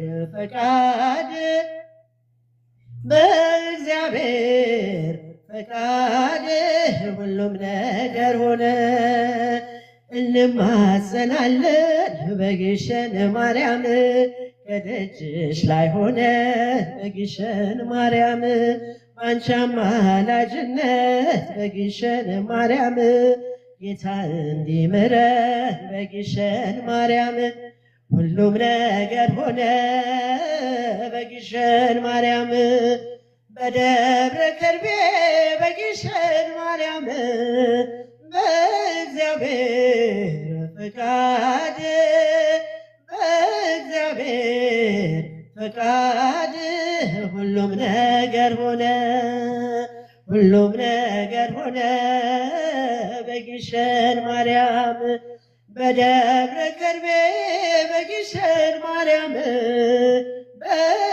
በእግዚአብሔር ፈቃድ በእግዚአብሔር ፈቃድ በግሸን ማርያም መስቀሌን በመስቀል በግሸን ማርያም እንዳለ በቃሉ በግሸን ማርያም በግሸን አኖረው በግሸን ማርያም ግማደ መስቀሉን በግሸን ማርያም ክርስቲያኖች ሁሉ በግሸን ማርያም እንጓዝ ከደጇ በግሸን ማርያም ትገኛለችና በግሸን ማርያም ድንግል ከነ ልጇ በግሸን ማርያም ሁሉም ነገር ሆነ በግሸን ማርያም በደብረ ከርቤ በግሸን ማርያም በእግዚአብሔር ፈቃድ በእግዚአብሔር ፈቃድ በግሸን ማርያም ሁሉም ነገር ሆነ በግሸን ማርያም በደብረ ከርቤ በግሸን ማርያም በእግዚአብሔር ፈቃድ በእግዚአብሔር ፈቃድ በግሸን ማርያም ዝማሬያችንን ይቀበልልን። አሜን። ዝማሬ መላእክትን ያሰማልን። ቅድስትዬ በእውነት አምላክ በደንብ እንዳለች ዝማሬ መላእክት ያሰማን። አሜን። አብሮ ያሰማን። ልገለጥ ብዬ ነው። ከያሬድዬ ጋር ረጅም ጊዜ ነው ከተገናኘንና ደስ ይላል። ደስ የሚል ጊዜ ነው ያሳለፍነው። እግዚአብሔር ይስጥልን ስለጋበሽን። ምናየ አረ እኔም በጣም የእግዚአብሔር ታዘሻል። እግዚአብሔር ያክብርልኝ። ሁላችሁም ስለመጣችሁ እንደዚህ የሚቀጥለው ፍላየር ፖስት አደርጋለሁ። እሱን ሼር ኮፒ ፔስት ማነው ዱዌት እያደረጋችሁ እንድታደርሱ። ከዛ ደግሞ አርብ ማታ ደግሞ እግዚአብሔር በወደደ እንዳልኳችሁ የጤና ፕሮግራማችን ይቀጥላል። በዚህ ፔጅ የማቀርባቸውን ሐኪሞች ደግሞ አሳወቃቸዋለሁ ማለት ነው። እና ጥያቄዎቻችሁን ይዛችሁ መታችሁ ያው የካርድ ሳትከፍሉ ትታከማላችሁ ማለት ነው። ታፕታፕ ኮፒ ሊንክ ብቻ እየከፈላችሁ ማለት ነው። እና የሰላም አምላክ በሰላም እንዳስጀምሩ በሰላም ያስፈጽመን። መምህርዬ በጸሎት ይዝጉልንና እንጨርሳለን። እዚህ ቤት የምትመጡ ሰዎች ፕሊዝ ፎሎ ተደራረጉ። እዚህ ያሉትን ሰዎች በሙሉ ፎሎ። ቅድም መምህራችን ሲያስተምሩን ሰምታችኋል አይደል? ኦርቶዶክሳዊነት በዚህ መልኩ ነው የሚገለጸው፣ በማበረታታት እርስ በርሳችን ኖቲፊኬሽናችን ኦን አድርገን አንዱ አንዱን ሰፖርት ማድረግም አለበት። ይህም ትልቁ ነገር ነውና እዚህ ያሉትን በሙሉ መምህራኑን፣ ዘምራኑን ሁሉንም በሙሉ እርስ በርሳችሁን ፎሎ ተደራረጉ። ክብር ያድልልን። እሺ መምህር ለጸሎት እንነሳ። ህሊናችንን ለጸሎት እንሰብስብ። በስመ አብ ወወልድ ወመንፈስ ቅዱስ አሐዱ አምላክ አሜን። በስመ አብ ወወልድ ወመንፈስ ቅዱስ አሐዱ አምላክ አሜን። በስመ አብ ወወልድ ወመንፈስ ቅዱስ አሐዱ አምላክ አሜን። አቤቱ እግዚአብሔር አምላካችን ሆይ በቸርነት ጠብቀችን ሰዓት እችን ጊዜ በእድሜያችን ላይ ጨምረ ስለሰጠህን እናመሰግናለን። ቅዱስ አባት ሆይ የተማርነውን በልቦናችን አሳድርልን። ይህን መለኮታዊ ፍቅር በሁላችንም ልብ ውስጥ አድርግልን። ጠላታችንን የምንወድ የገፉንን የማንገፋ በፍቅር የምንመላለስ እንድታደርገን እንማጸናሃለን። ሁላችንም የልባችንን መሻት ከኃጢአት በስተቀር ፈጽምልን። ባርከን፣ አክብረን፣ ቀድሰን ደግሞ ለሚቀጥለው ሳምንት ፕሮግራማችንን በሰላም የበቃን አድርገን ቅዱስ ስምህን አባታችን ሆይ ብለን እንጠራለን። አባታችን ሆይ በሰማያት የምትኖር ስምህ ይቀደስ፣ መንግስትህ ትምጣ፣ ፈቃድ በሰማያት እንደሆነች እንዲሁም በምድር ትሁን። የዕለት እንጀራችን ስጠን ዛሬ፣ በደላችን ይቅር በለን እኛም የበደሉንን ይቅር እንደምንል፣ አቤት ወደ ፈተና አታግባን ከክፉ ሁሉ ሰውረን እንጂ መንግስት ያንተ ናትና ኃይል፣ ክብር፣ ምስጋና ለዘላለሙ አሜን። እመቤታችን ቅድስት ድንግል ማርያም ሆይ በመልአኩ በቅዱስ ገብርኤል ሰላምታ ሰላም እንልሻለን። በሐሳብሽ ድንግል ነሽ፣ በስጋሽም ድንግል ነሽ። አሸናፊ እግዚአብሔር እናት ሆይ ሰላምታ ላንቺ ይገባሻል። ከሴቶች ሁሉ ተለይተሽ አንቺ የተባረክሽ ነሽ፣ የማኅፀንሽን ፍሬ የተመሰገነ ነው። ጸጋን የተመላሽ ቅድስት ሆይ ደስ ይበልሽ፣ ልዑል እግዚአብሔር ከአንቺ ጋር ነውና ከተወደደው ልጅሽ ከጌታችን ከመድኃኒታችን ከኢየሱስ ክርስቶስ ዘንድ ቅርታና ምሕረትን ለምኝልን ኃጢአታችን ያስተሰርይልን ዘንድ ለዘላለሙ አሜን። ምስጋና ይሁን አንድ አምላክ ለሚሆን ለአብ ለወልድ ለመንፈስ ቅዱስ ዛሬም ዘውትርም ለዘላለሙ አሜን። የአብ ጸጋ የወልድ ፍቅር የመንፈስ ቅዱስ ኅብረት የእመቤታችን የቅድስት ድንግል ማርያም ምልጃ የመላእክት ጠባቂነት ሁላችንን የሚጠብቀን እግዚአብሔር ከኛ ጋር ይሁን። ሰላም እደሩ፣ ሰላም ሁኑ። አሜን። ሰላም እደሩ፣ ሰላም ሌሊት ያድርግልን።